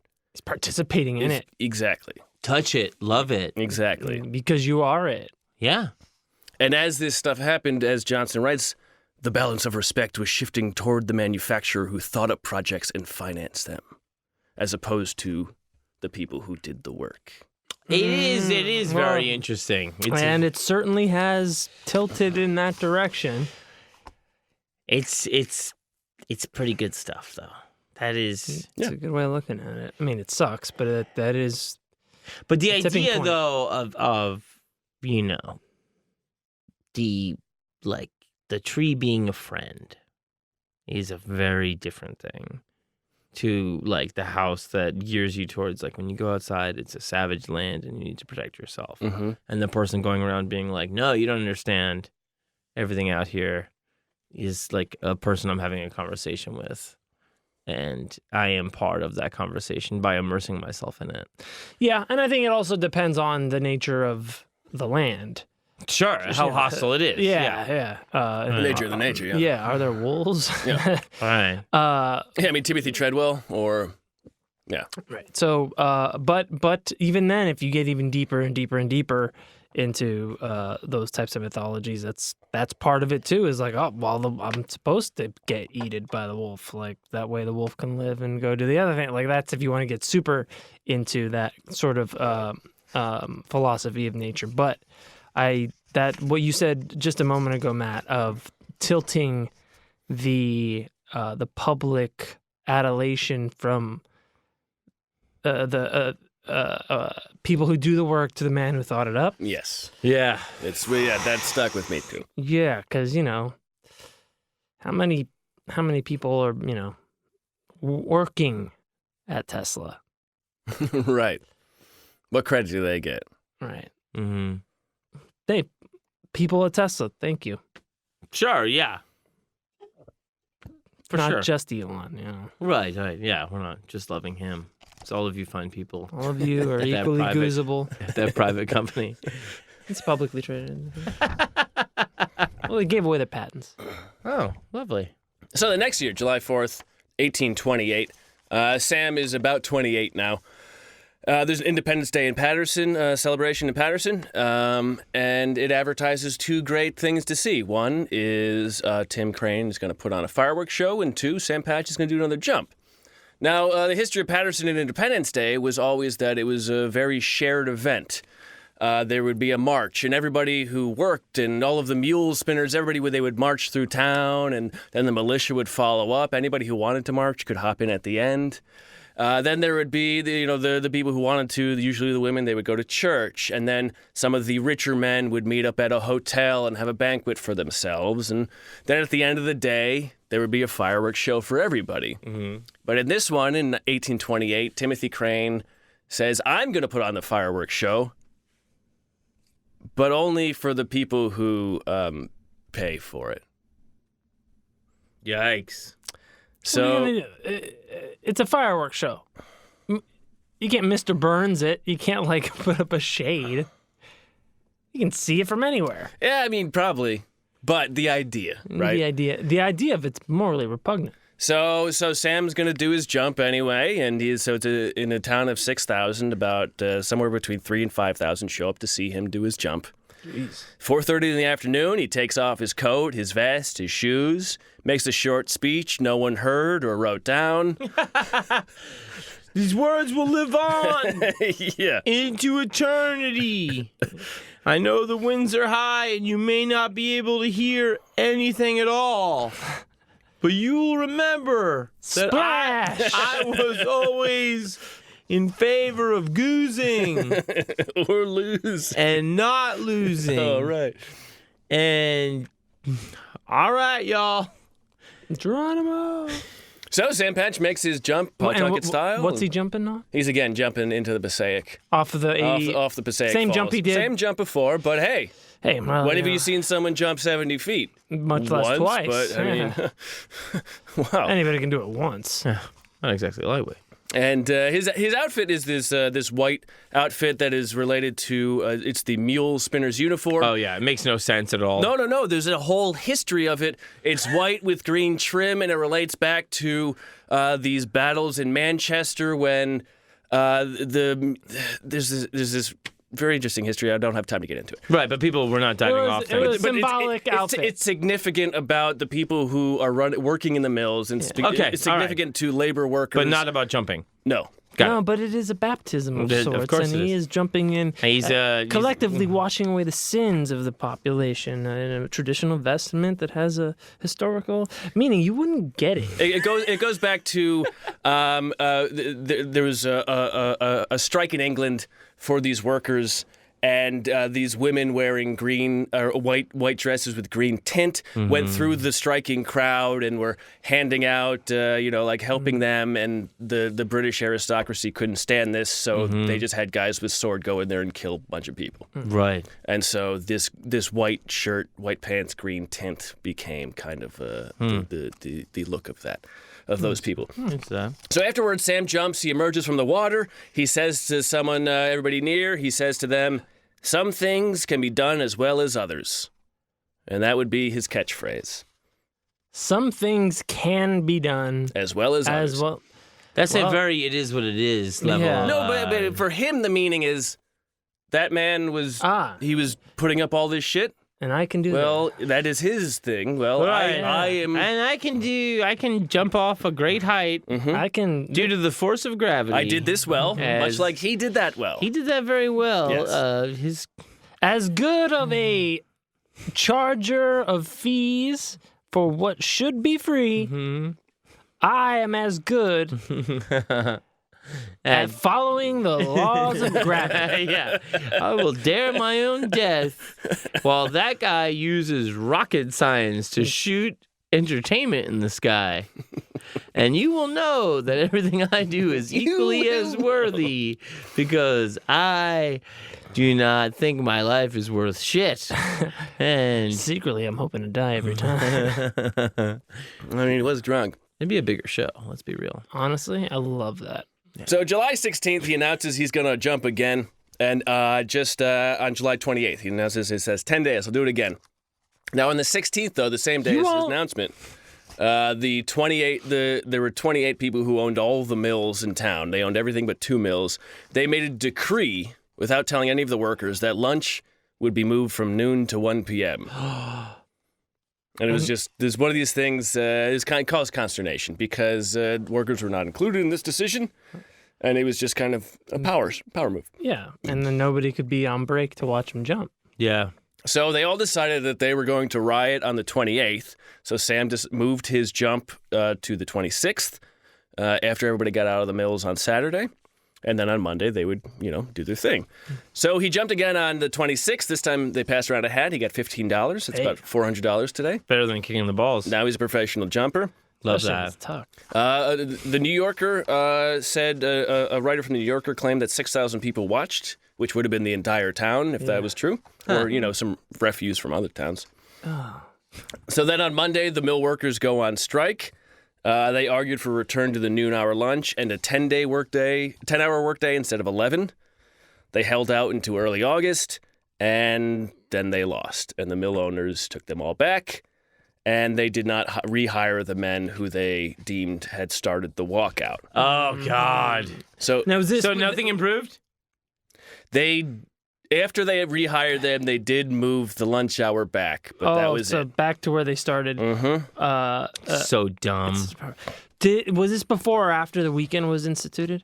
This is well before. That was not until the early 1900s. Yeah. With the Haymarket riots. Yeah. Here's a footnote I forgot to mention. So Part of that is because they were so drunk and hungover anyways that they were useless workers on Saturday and Sunday. Well, there was no working on Yeah, Sunday. but also just you needed any kind of Respite. from being just 11-hour work day. a full-time fucking indentured servant. Yeah. Either you go to bed tired or you go to bed tired and Can I have drunk. some semblance of freedom, like on a couple of days? Can I have the illusion of it? Yeah, exactly. So we were talking about art. Here's a footnote that I meant to mention, and that Johnson writes. This idea of the different types of work and Patch's claim of art. And Johnson writes, the possession of an art that made a man independent and useful and therefore the sovereign equal of any other man. It's the idea of claiming for yourself, having, when you're not anybody can press a button. But when you're a guy that jumps, how many people can do that? Pretty much anybody, but but do it like you do it. Right. And this the idea individual, the performance artist. as capitalism strips all of these things from you, the ability to be yourself. Right. It turns you into the machine. Yes. Right? You become a cog in the machine. And in order replaceable. Yes. And in order to claim any sovereign ability, you got to jump. you have to do something different. Wow. That's fucking heavy, man. It is pretty fucking heavy, man. You can't let yourself get crushed in between the gears of capitalism and the great gnashing of teeth. Yeah, very good. Very good. I like that, Aaron.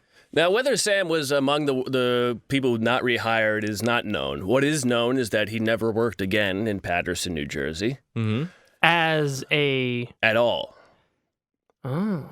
August 6th of that year, he announces that he's going to make a jump of 100 feet off a ship's mast into the Hudson River off of the Elysian Fields.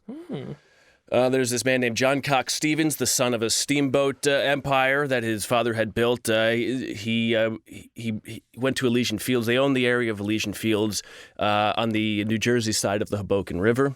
The Hudson River in Hoboken, New Jersey. And they built up this area. They had lawns and circus and music and dancing crowds. And the fine folk would mix with the riffraff and the prostitutes. You don't say. Yeah. Sounds pretty Elysian. Does one of you want to do a Scottish voice? Oh, yeah. John does. Can you just read the bold part in the Scottish? That's a traveling Scotsman. He wrote this of that area. Here the gallant ogles is beloved, the aged his feeble spouse. The nurse and mother their tender offspring, whilst prostitutes displaying their spangled forms delude many of the simple sons of Adam. So he's just saying everybody seems to have a good time there. Can I read that? Yeah, just actually nobody said. Yeah. Now, there's no mention here of Shite? eating my own shite, the alcoholism factor. No, they don't even bring in the alcoholism factory whatsoever. Here- It's really strange. So Generate. it is a true it's a place of we're all equal. We all shed our societal vestments and we all embrace each other as meat people. Right. The bourgeois aren't so fucking high and mighty now. When they're eating Down shite like here, the rest of us. everyone's cum stinks.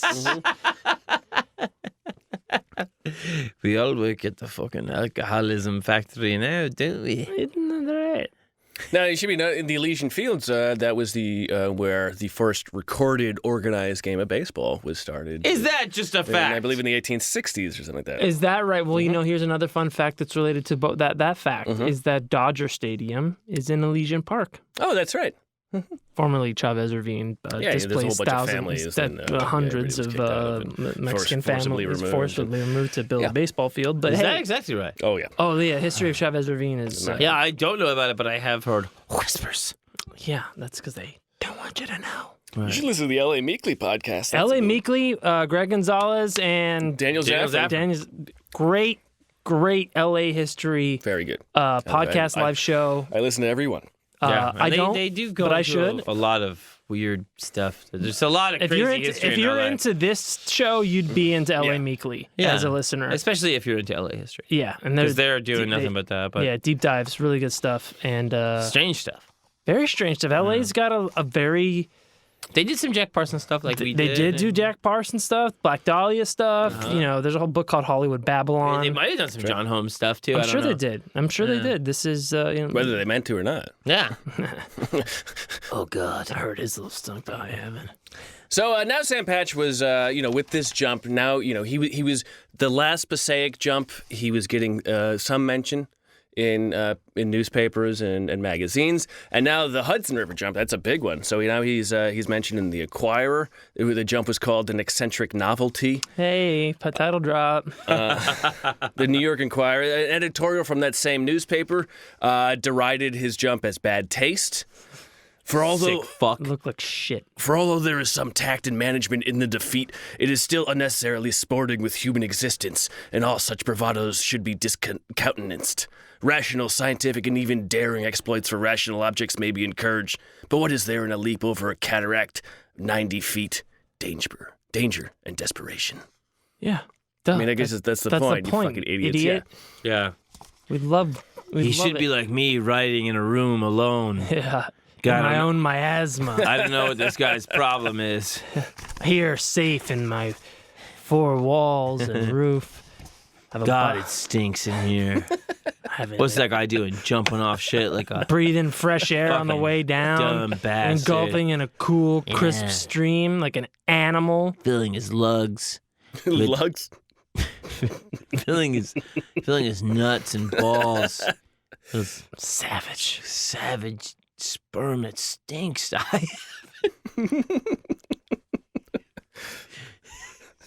Working himself up to a frothy brew. No. What? What do you mean no? Don't say frothy. Why? That's gross. You love it. I do, and that, but I don't want everybody else to know. Not that. on air. That's- Ew. You said that was for us. The frothy brew. If- The frothy brew. Hey, brew. The stinking is part of the aging process.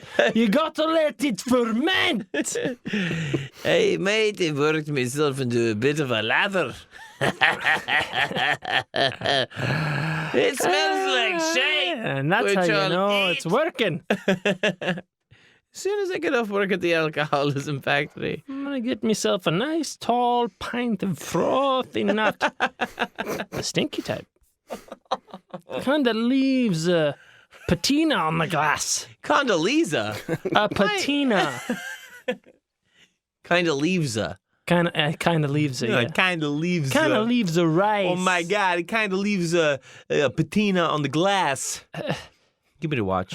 Give me You fucking asshole! You sent that to me the other night. Fuck you. Yeah, Dude, it was and you so loved funny. it. You loved it. Yeah, I was with Rachel. I told her I was like, me and Aaron were talking a lot about walking in Pulp Fiction, and we've been saying to each other like, he gave me the watch, and she fucking loses her mind. And so I told him I saw Bong Joon-ho after Parasite. Acclaimed Korean director, master of his art form. And Parasite out now in theaters. See it in Climax. And see it and Climax. Right. See it in Climax. Also, director of Snowpiercer, featuring my love of my life, Chris Evans. Chris Evans at my birthday party. True American hero. Claps for my Stood birthday. up, clapped for John's birthday. No reason why. Probably, Well deserved. only because he's a true American hero. Right. And you Or because I am, the America's chosen well, son. you're Who's what to he's say? fighting for, the downtrodden, the despicable, the everyman. Yeah, I'm the Tucky of the. You're the Pawtucket barn. You're the Pawtucket barn. I'm the Pawtucket barn. Yeah. It's so dumb. Yeah. It's so. It doesn't make any sense. No, it doesn't make any But there's sense. probably like 4 listeners out There's there. 4 listeners that get it and love it. and they know it's Pawtucky because I tuck it with my paw. Right. And I And am Bucky Barnes. Barnes was the sidekick That's of exactly Captain right, America Aaron. in the comic books. That's And very good. we'll all suck Chris Evans' dick tonight Yeah, on a whim on a fucking Snowpiercer. for no reward. That guy's load? Scentless. Unscented. Oh, is that positive? Yeah, smells like freedom. It takes on the scent of Oh, whatever you yeah. want. Yeah, whatever Mhm. you're thinking of. It's like a gobstopper. That's exactly Or right. like the schnozberry or whatever. So on August 6th, Sam climbs the ship's mast in the Hudson River, and he stands up there on the top of it for a moment, and then he just jumps off. Hell yeah! And Peace. it's the first time one of his celebrated jumps did not go smoothly. According to diarist and artist Walter Odie, he did not descend as erectly as I anticipated, but loosely. And before he had got halfway turned and fell on his back, made the water roar and splash with confusion. Ooh, the water was confused. What the fuck? He appeared thus within the 40 feet of water. So he backflopped. Basically. But the fun thing My is... back is flopped. Out of this, Walter Odie drew the only ever picture of Of him splashing around like a jackass after a belly flop. of Sam Patch falling. Instead of jumping. Oh, we're on a Kindle. I mean, jumping is falling. This is barely readable. Just look at the picture. Oh, now I can see it. Jesus. I can't zoom in or anything like that. Shit, I fucked it up. Fucking asshole. Oh boy. Okay. That's why What page was it meant on? to print these out. Yeah, dude. I'm a meat and potatoes paper kind of guy. I see him. I know. But I see him. This is a very crude drawing. Yeah, it's in his But diary. it is You a- see a man You see falling a from a pretty good height. human shape. Clearly yeah, I guess not if in it's a- to scale, it's pretty good. Stick figure. But he is. So from this Sam Patch, You see what I mean? he received a bruise over his eye. Oh, yeah. But other than that, he was unhurt, and now he was officially a professional jumper. Before he had jumped in front of friends and townsfolk. Now he's jumping in front of strangers. He was Right. hired and to he's jump. getting some money for it. Yes. And You then- won't believe what I'm gonna do. I'm gonna jump right off this shit, losers.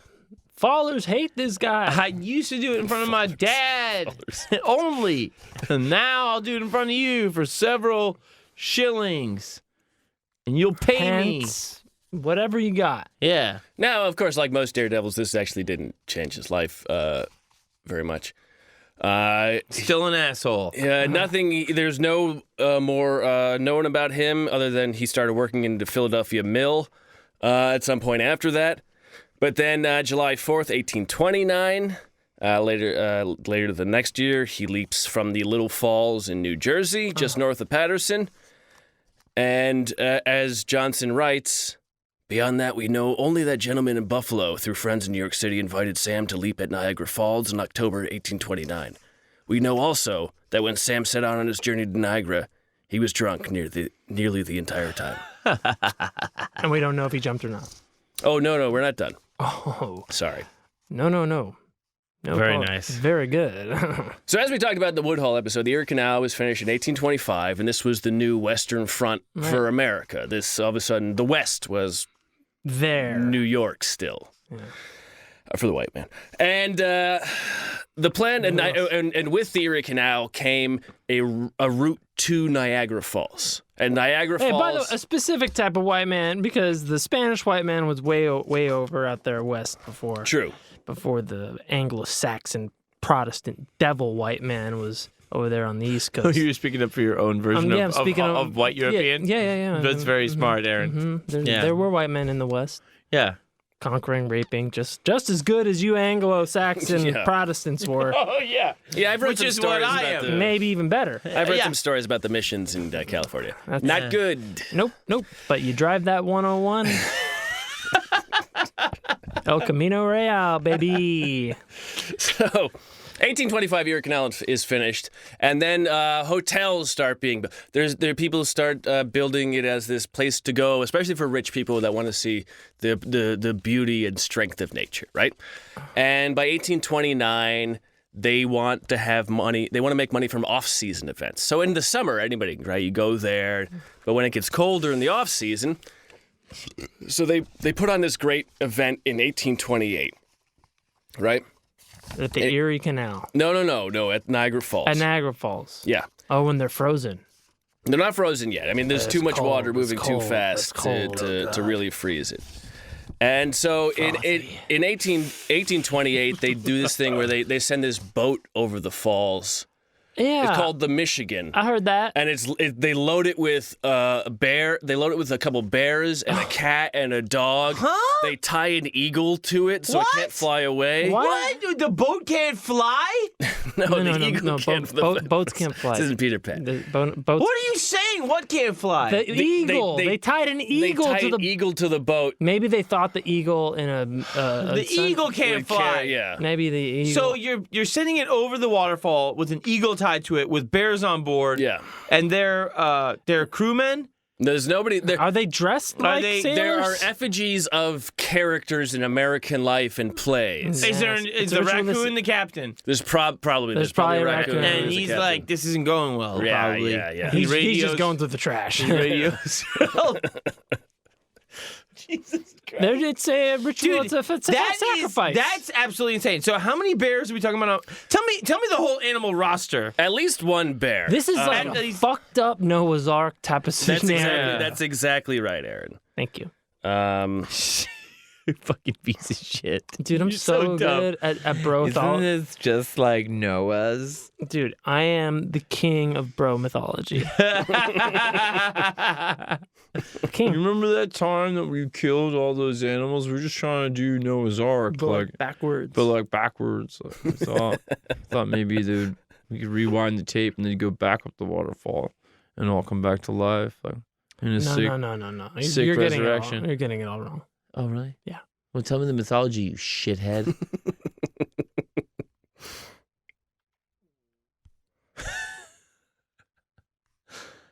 No, What do you mean no?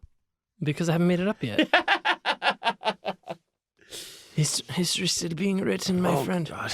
Mythology is a complicated profession. Wouldn't you agree?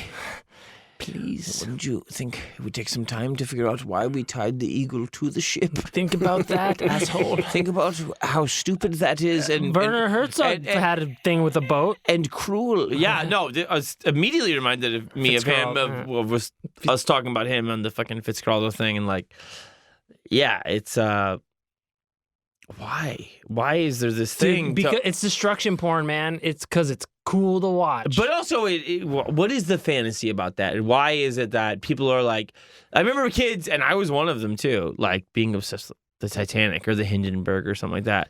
And this destruction porn thing, and like, what is that? Oh, gosh, I think there's Freud talked about the primary drives. There's libido, and then there's I think it's or the Yorbido? it may be called Thanatos. Just survival. Death drive. Yeah, scared, like being afraid. Well, yeah, there's the drive for life, and then there's the death wish drive. Well, knowing what to expect when something... and knowing that you're going to, and, disaster movies being really big. I had a big thing when I was young. I thought, like, fucking atom bombs were the shit. Like pictures of them, the tests. I read all about, like... Yeah. Right. It was just amazing to me. Oh, yeah. I mean, there's a picture of one right behind you. Like, that... Well, it's just beyond Titanic was a big one, too. It's just disasters in general, and, they couldn't go watch a movie. They couldn't go see the Towering Inferno in 1828, so they had to put some bears on a ship and throw it over the falls. So yeah, I have it here. So it was called the Michigan. They dressed it up like a pirate schooner or pirate vessel. And on it... Schooner is a ship. On it was a buffalo, 2 bears, a dog, a cat, a raccoon, a fox, and a small flock of geese, and a tethered eagle, along with effigies of buccaneers, politicians, and the stage villain Bluebeard. And before a crowd of somewhere estimated between 10 and 50,000 people. Shut up! Which is a pretty loose estimation. Yeah. That's how do they define people? Yeah, they sent it over the Horseshoe Falls in Niagara, and everybody apparently had a grand time watching it disappear. Have you been in Niagara Falls? Yes, when I was really young. I don't remember any of it. You guys want to go? Yeah, we should go. Yeah, we should go. We're doing tomorrow. Let's go. We should go. Let's go. And also, who had like the greatest performance in that? Was it the raccoon thrashing about? I'm guessing. I think the flock of geese, because they seemingly weren't tied down. Yeah, but they were probably locked the in momentum of it. They were probably in a room or. I mean, they had no chance. They were probably locked in like the galley or the cruise quarters. Yeah, they were probably in the. They're probably eating stuffed geese, pretending that they were aristocrats. Yeah, They want to find. They had a cat of nine tails on the fucking cats. Oh, they were having the fucking ship orgy and eating the shit. The two of the promotions, two of the phrases, the sentences they used to promote it from two of these promotions was, one, the condemned vessel with her strange cargo will pass away to her destiny, swift as the bosom of destruction. The other one, much more exciting, was internal navigation or a touch of the sublime. What? What is that? You see a bunch of animals die in a fucking waterfall in a boat? Sounds horrible. Who knows what's going to happen? We just set it up to be a total disaster. Click here to find out what happens next. Oh, my God. That is brutal. So I have this whole page about this fucking 1820s neocon who basically made fun of Sam. Mm-hmm. But I say this a lot. This one I'll actually follow up with the Patreon about. Okay. Because this like guy a real piece of fucking shit. sucks. Cool. This guy. Let's charge people to hear about it. His name is William Leet Stone, and he called himself Colonel.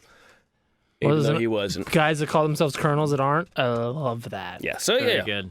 Yeah, and there's this whole political thing with Jacksonian people, and he was an elitist who thought the people who went to Niagara to watch these spectacles didn't deserve to because Niagara. He's one of these guys. He showed up at Niagara and he didn't look at the falls.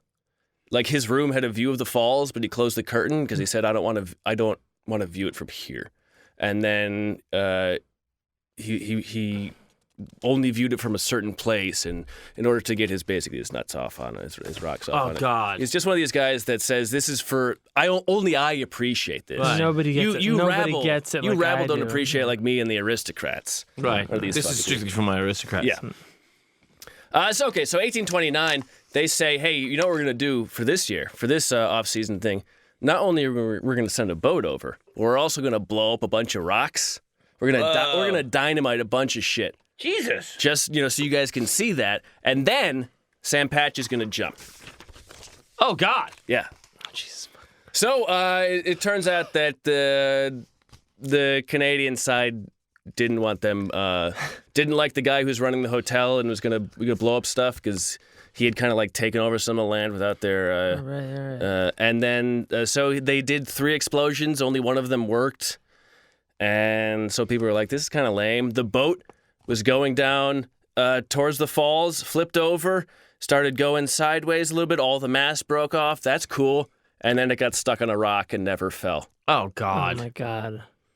And then Sam Patch And the was bears and the geese started their own society. yeah, there was no animals this time. This is a new republic. Exactly. Here we are. Geese and duck alike. Get out of my yard, they said. Yes. We've landed on convenient rock. Yes. And Quick, enslave the raccoons. Their nimble hands will be useful. yeah, the thumbs are the things we can't. The cotton we will make. That's right. So the boat gets stuck on a rock. Sam's there, and he doesn't have enough time to like take a look at everything. So he says, "I'm going to jump tomorrow." And he didn't have time to check the wind or inspect the ladder he was going to jump off of. If you're going to jump, you got to know where you're jumping off of. Also, one reporter spotted him in the crowd and said he was very drunk. Oh hell yeah. Yeah. Yeah. So a bunch of people left. It was raining hard. It's winter. It's winter in Niagara. Yeah. Sam goes out. It's October. Sam goes out there the next day to jump. He was going to jump from a platform atop an 80-foot ladder, leaning from the base of this place on Goat Island beneath the falls. And as the workers were setting up the ladder, they broke the bottom off of it. Of course. Yeah, so a tough start. So Sam says, all right, let's just postpone this to 4 o'clock when maybe the weather will be better. The weather was not better. He shows up at 4 o'clock. He climbs the ladder.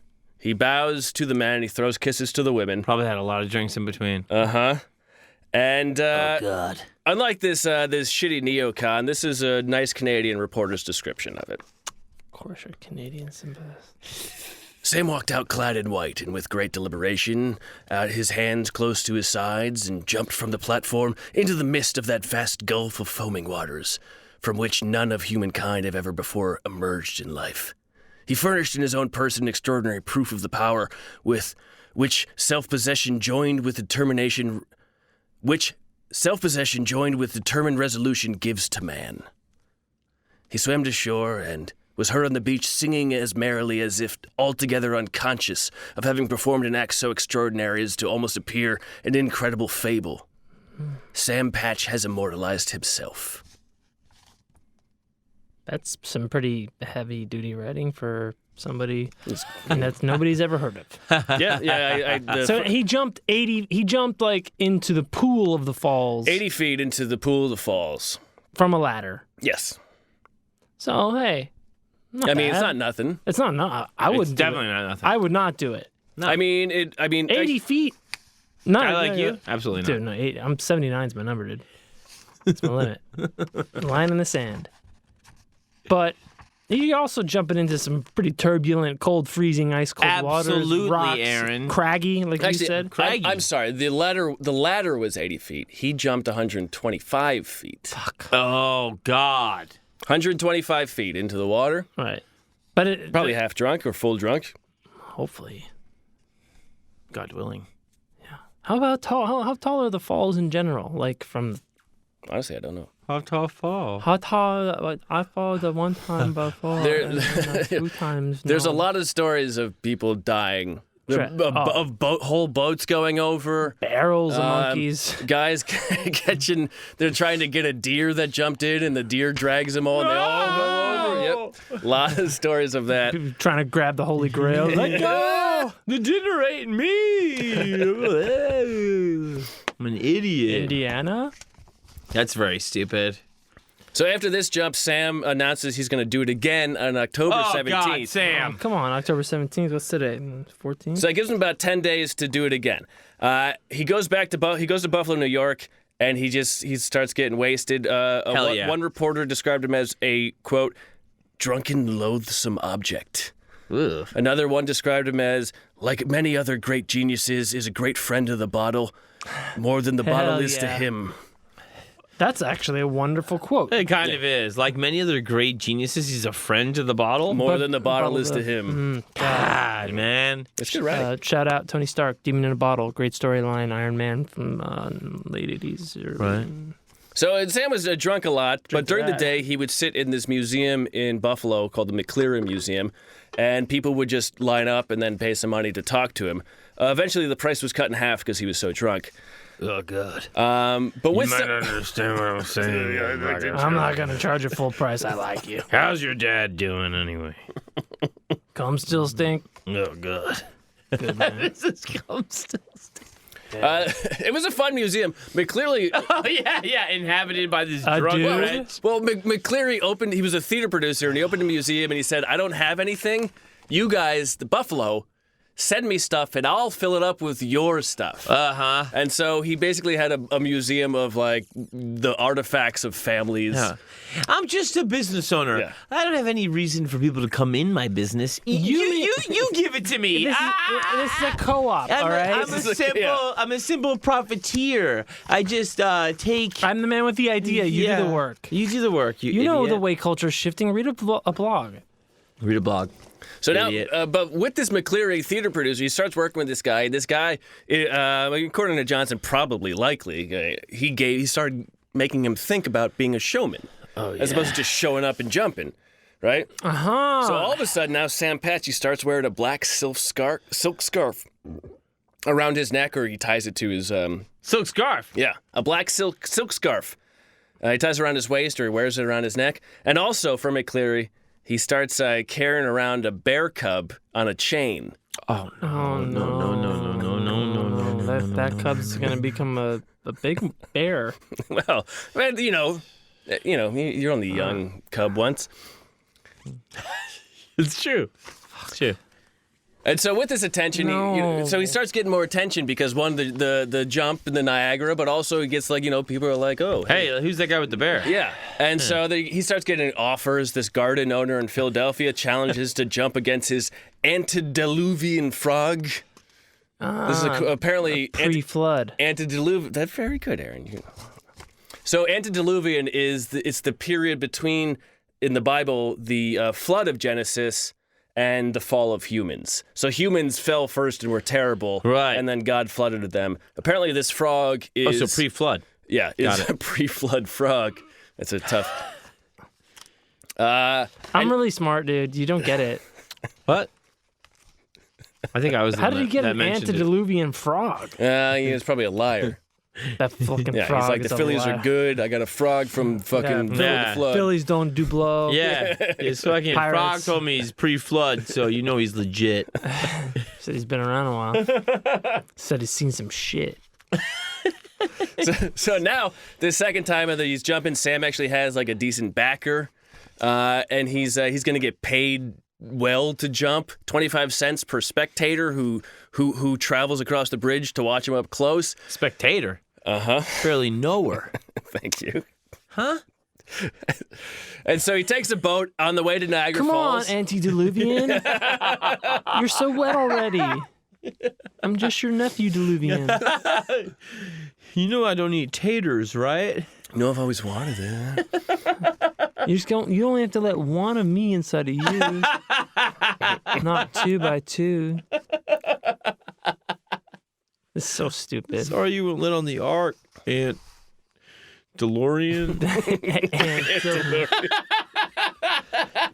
Yes, the antediluvian Yeah, time of cinema yeah. before Back to the Future. Boxy exterior. DeLoreans. There was a pivotal time in American cinema. It was an antediluvian time. There's the reverse flash. And there's also the anti-DeLorean. So this time he takes a boat to the jumping point, and as he's on the boat, a bunch of people paid money for him to jump off the boat into the water. Before he gets there, he does this. Everybody has a great time. Gets an extra jump. He jumps 50 Fucking A. feet from the boat into the water. Then Everybody gets goes back wild. in the boat. And then goes to Niagara. They get to the falls, 300 paying spectators. So he makes $75 from this jump, which is about $2,000 today. Very nice. In 2019. Nothing to sneeze at. There's about 3,000 people scattered around the cliffs who aren't paying to watch. Freeloaders. The riffraff. Freeloaders. Yeah. Great unwashed. He goes up. He Jump, you fuck. he disrobes. He discloses, and he's still wearing his white scarf, pants and of white course. shirt, and he ties a scarf around his waist. Full Hydra outfit. He jumps in. He gets out. He jumps in. He stays underwater, and everybody goes, oh, is he dead? And then he comes out, everybody cheers, he swims to shore. He emerges from the chaotic waters of the abyss as if an aquatic phoenix born anew from the... Whatever. From the dense splashiness of... And the great frothy of the cum-like froth of the ocean. Just from nature's stinky load. The saltine sea, that which a semen is of a mere simulacrum. Semen.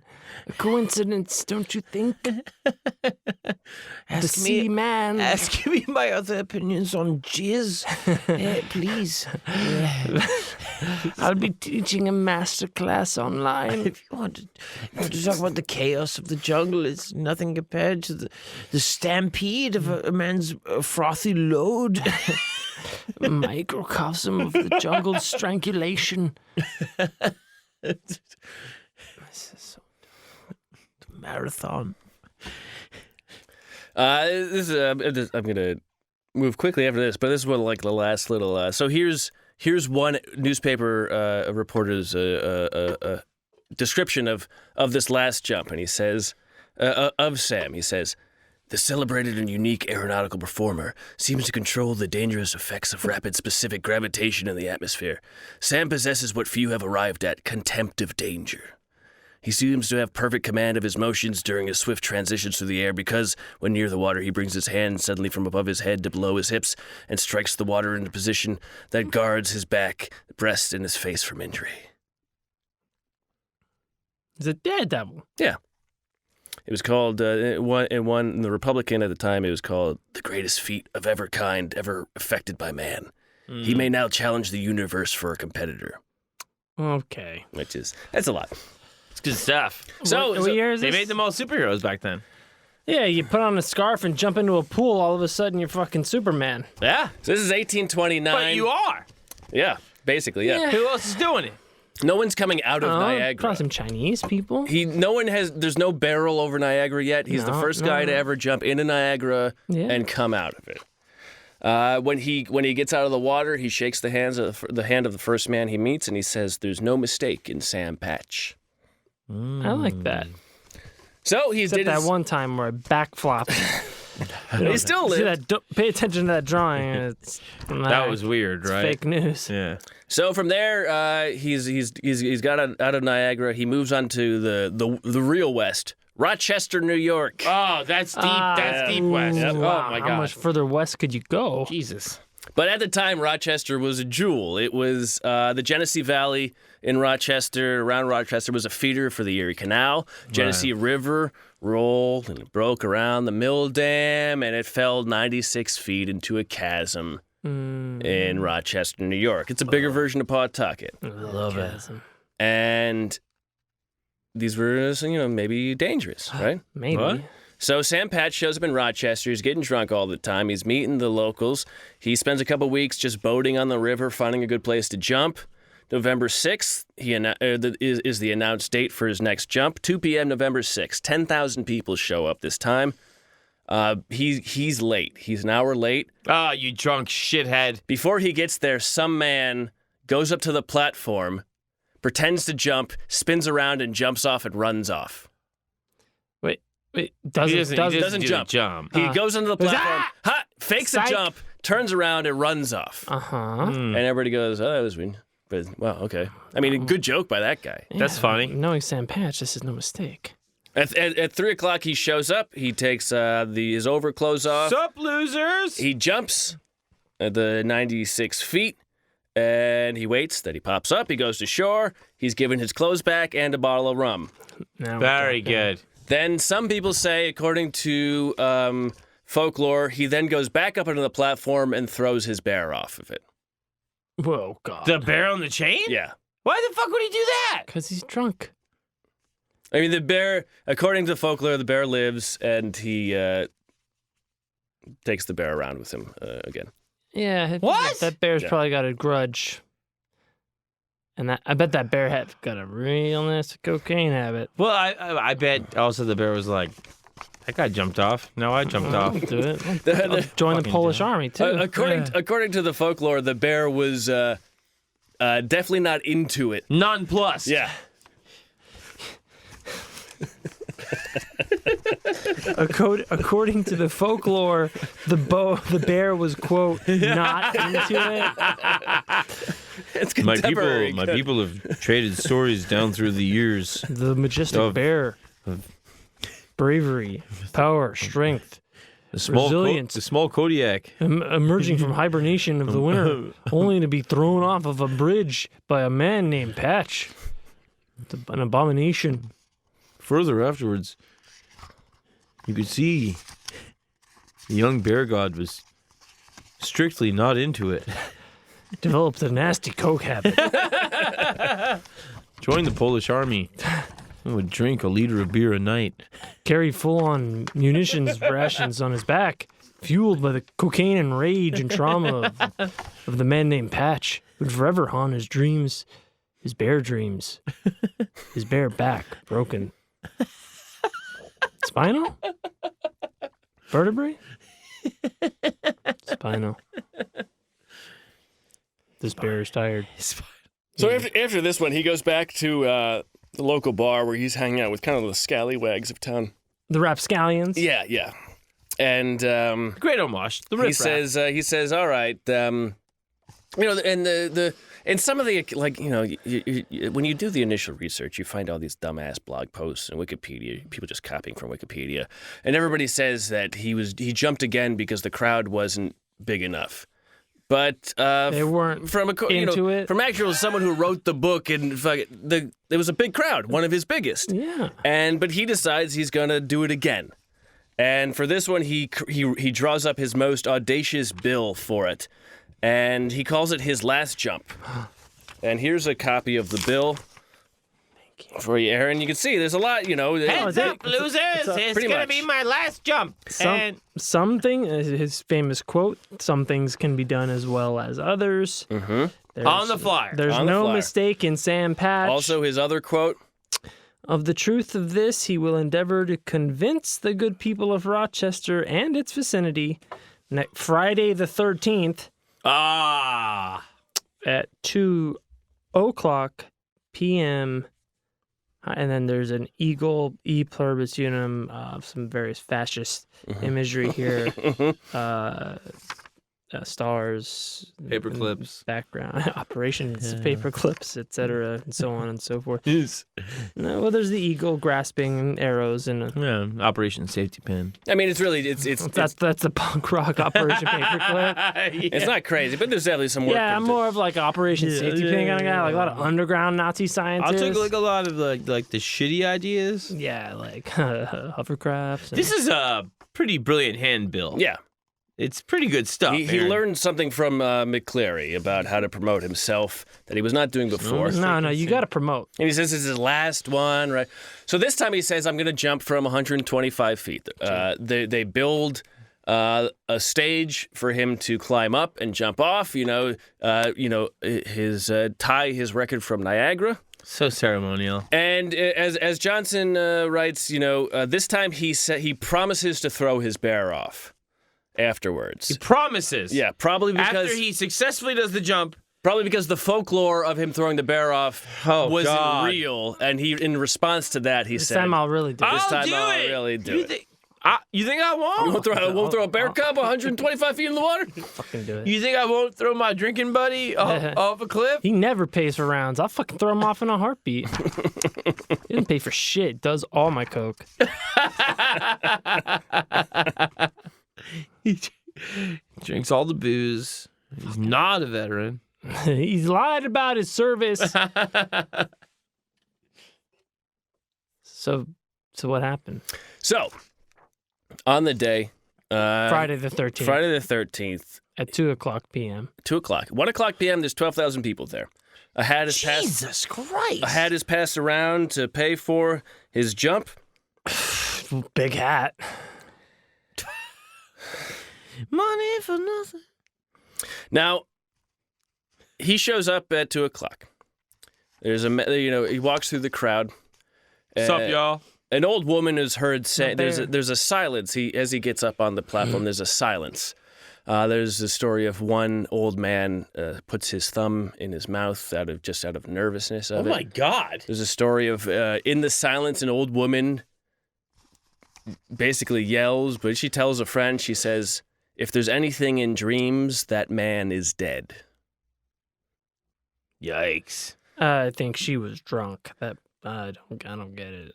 Sam, he stares into the crowd, kind of wavers a little bit.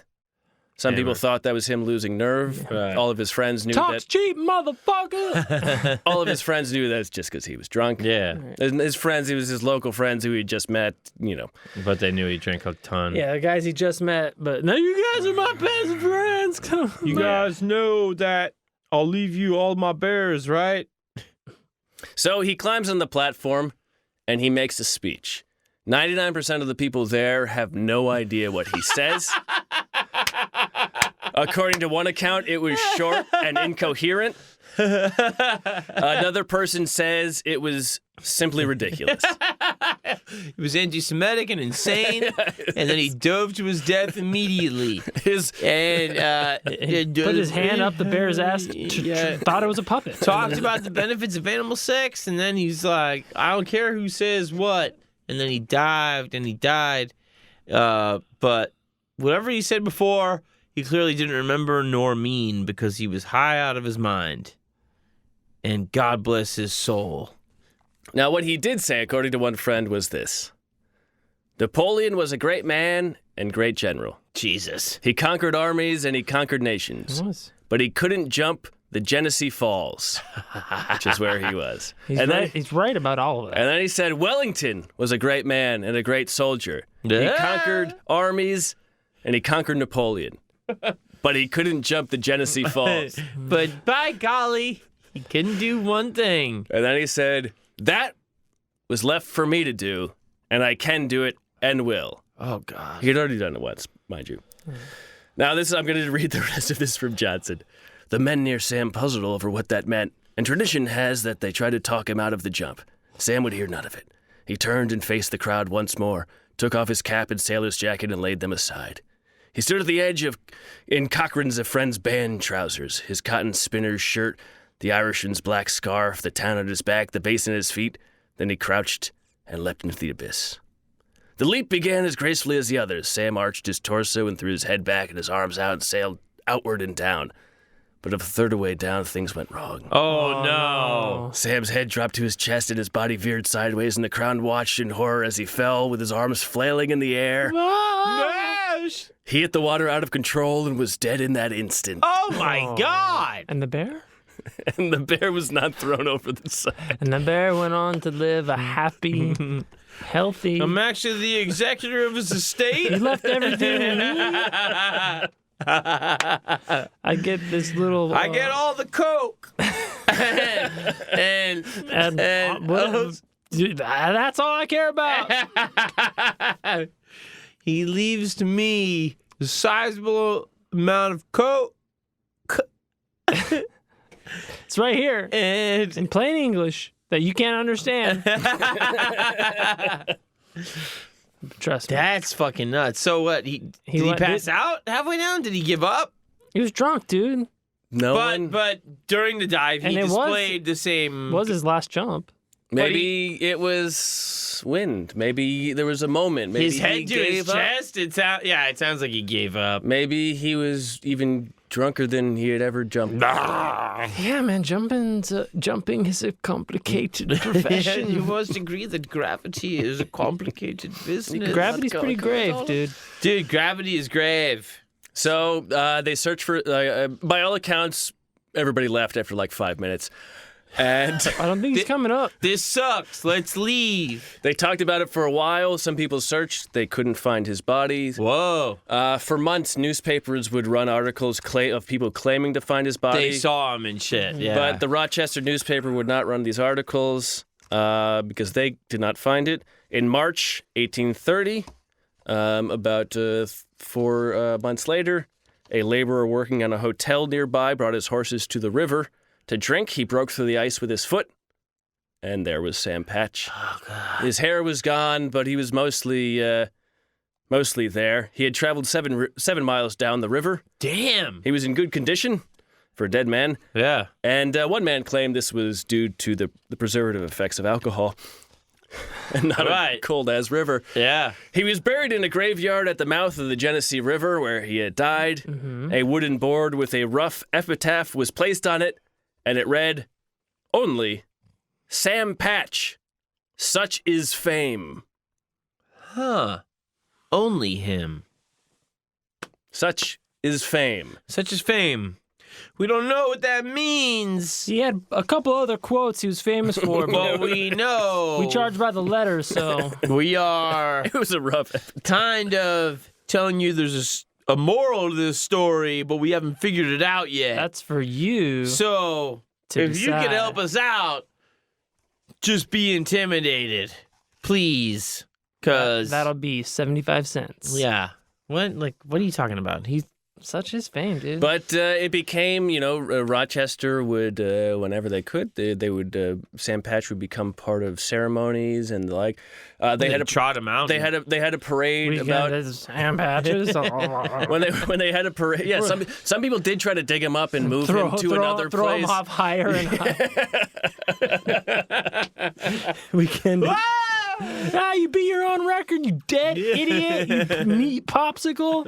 In the late 1800s, in a parade in town, they took the board and paraded it through town, and then someone stole it. And so eventually they put a real a gravestone up there. But Sam Patch, he didn't, much like that guy, that Colonel guy, his newspaper kind of made fun of the whole thing and said, he's gone. But Sam Patch didn't die at 29. He was 29 years old, but he didn't die. In 1833, Andrew Jackson, who was given a horse, and the horse was called Sam Patch. Whoa. In 1849, Herman Melville, his first book, Yeah. his character was largely, I believe, about himself. Rosebud, I think it's called. I think it's called Rosebud. He That wrote Moby Dick. yeah. He mentions that It can't be Rosebud, is it?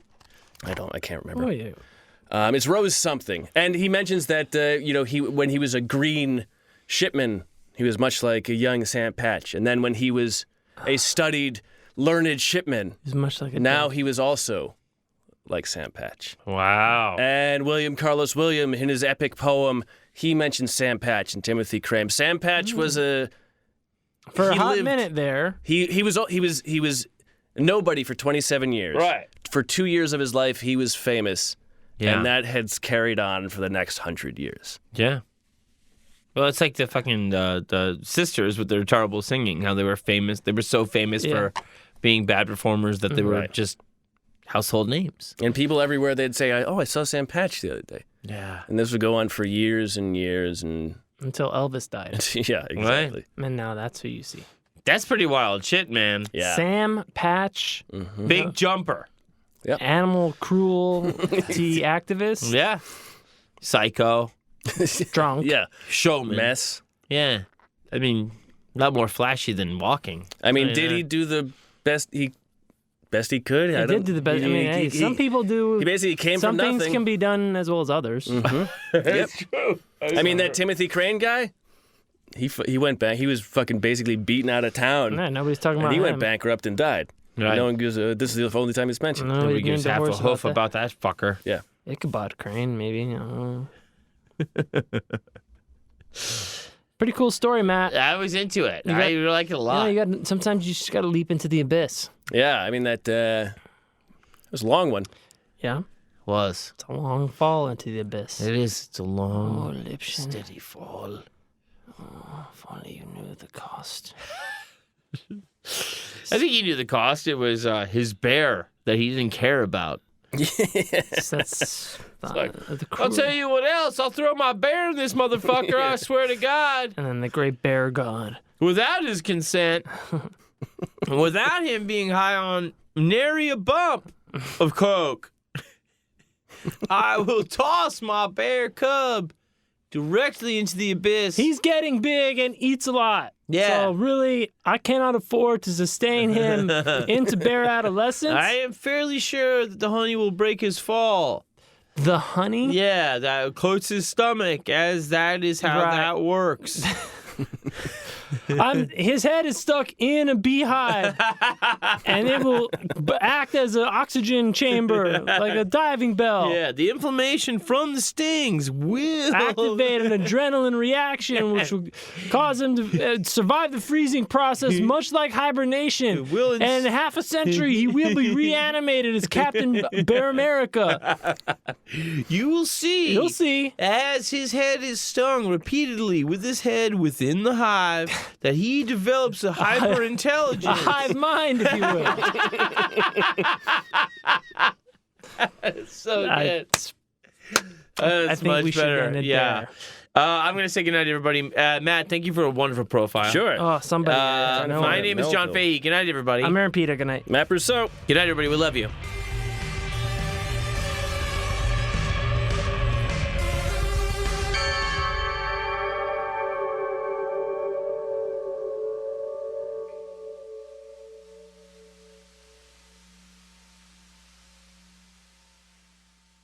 Scarpins Avenue.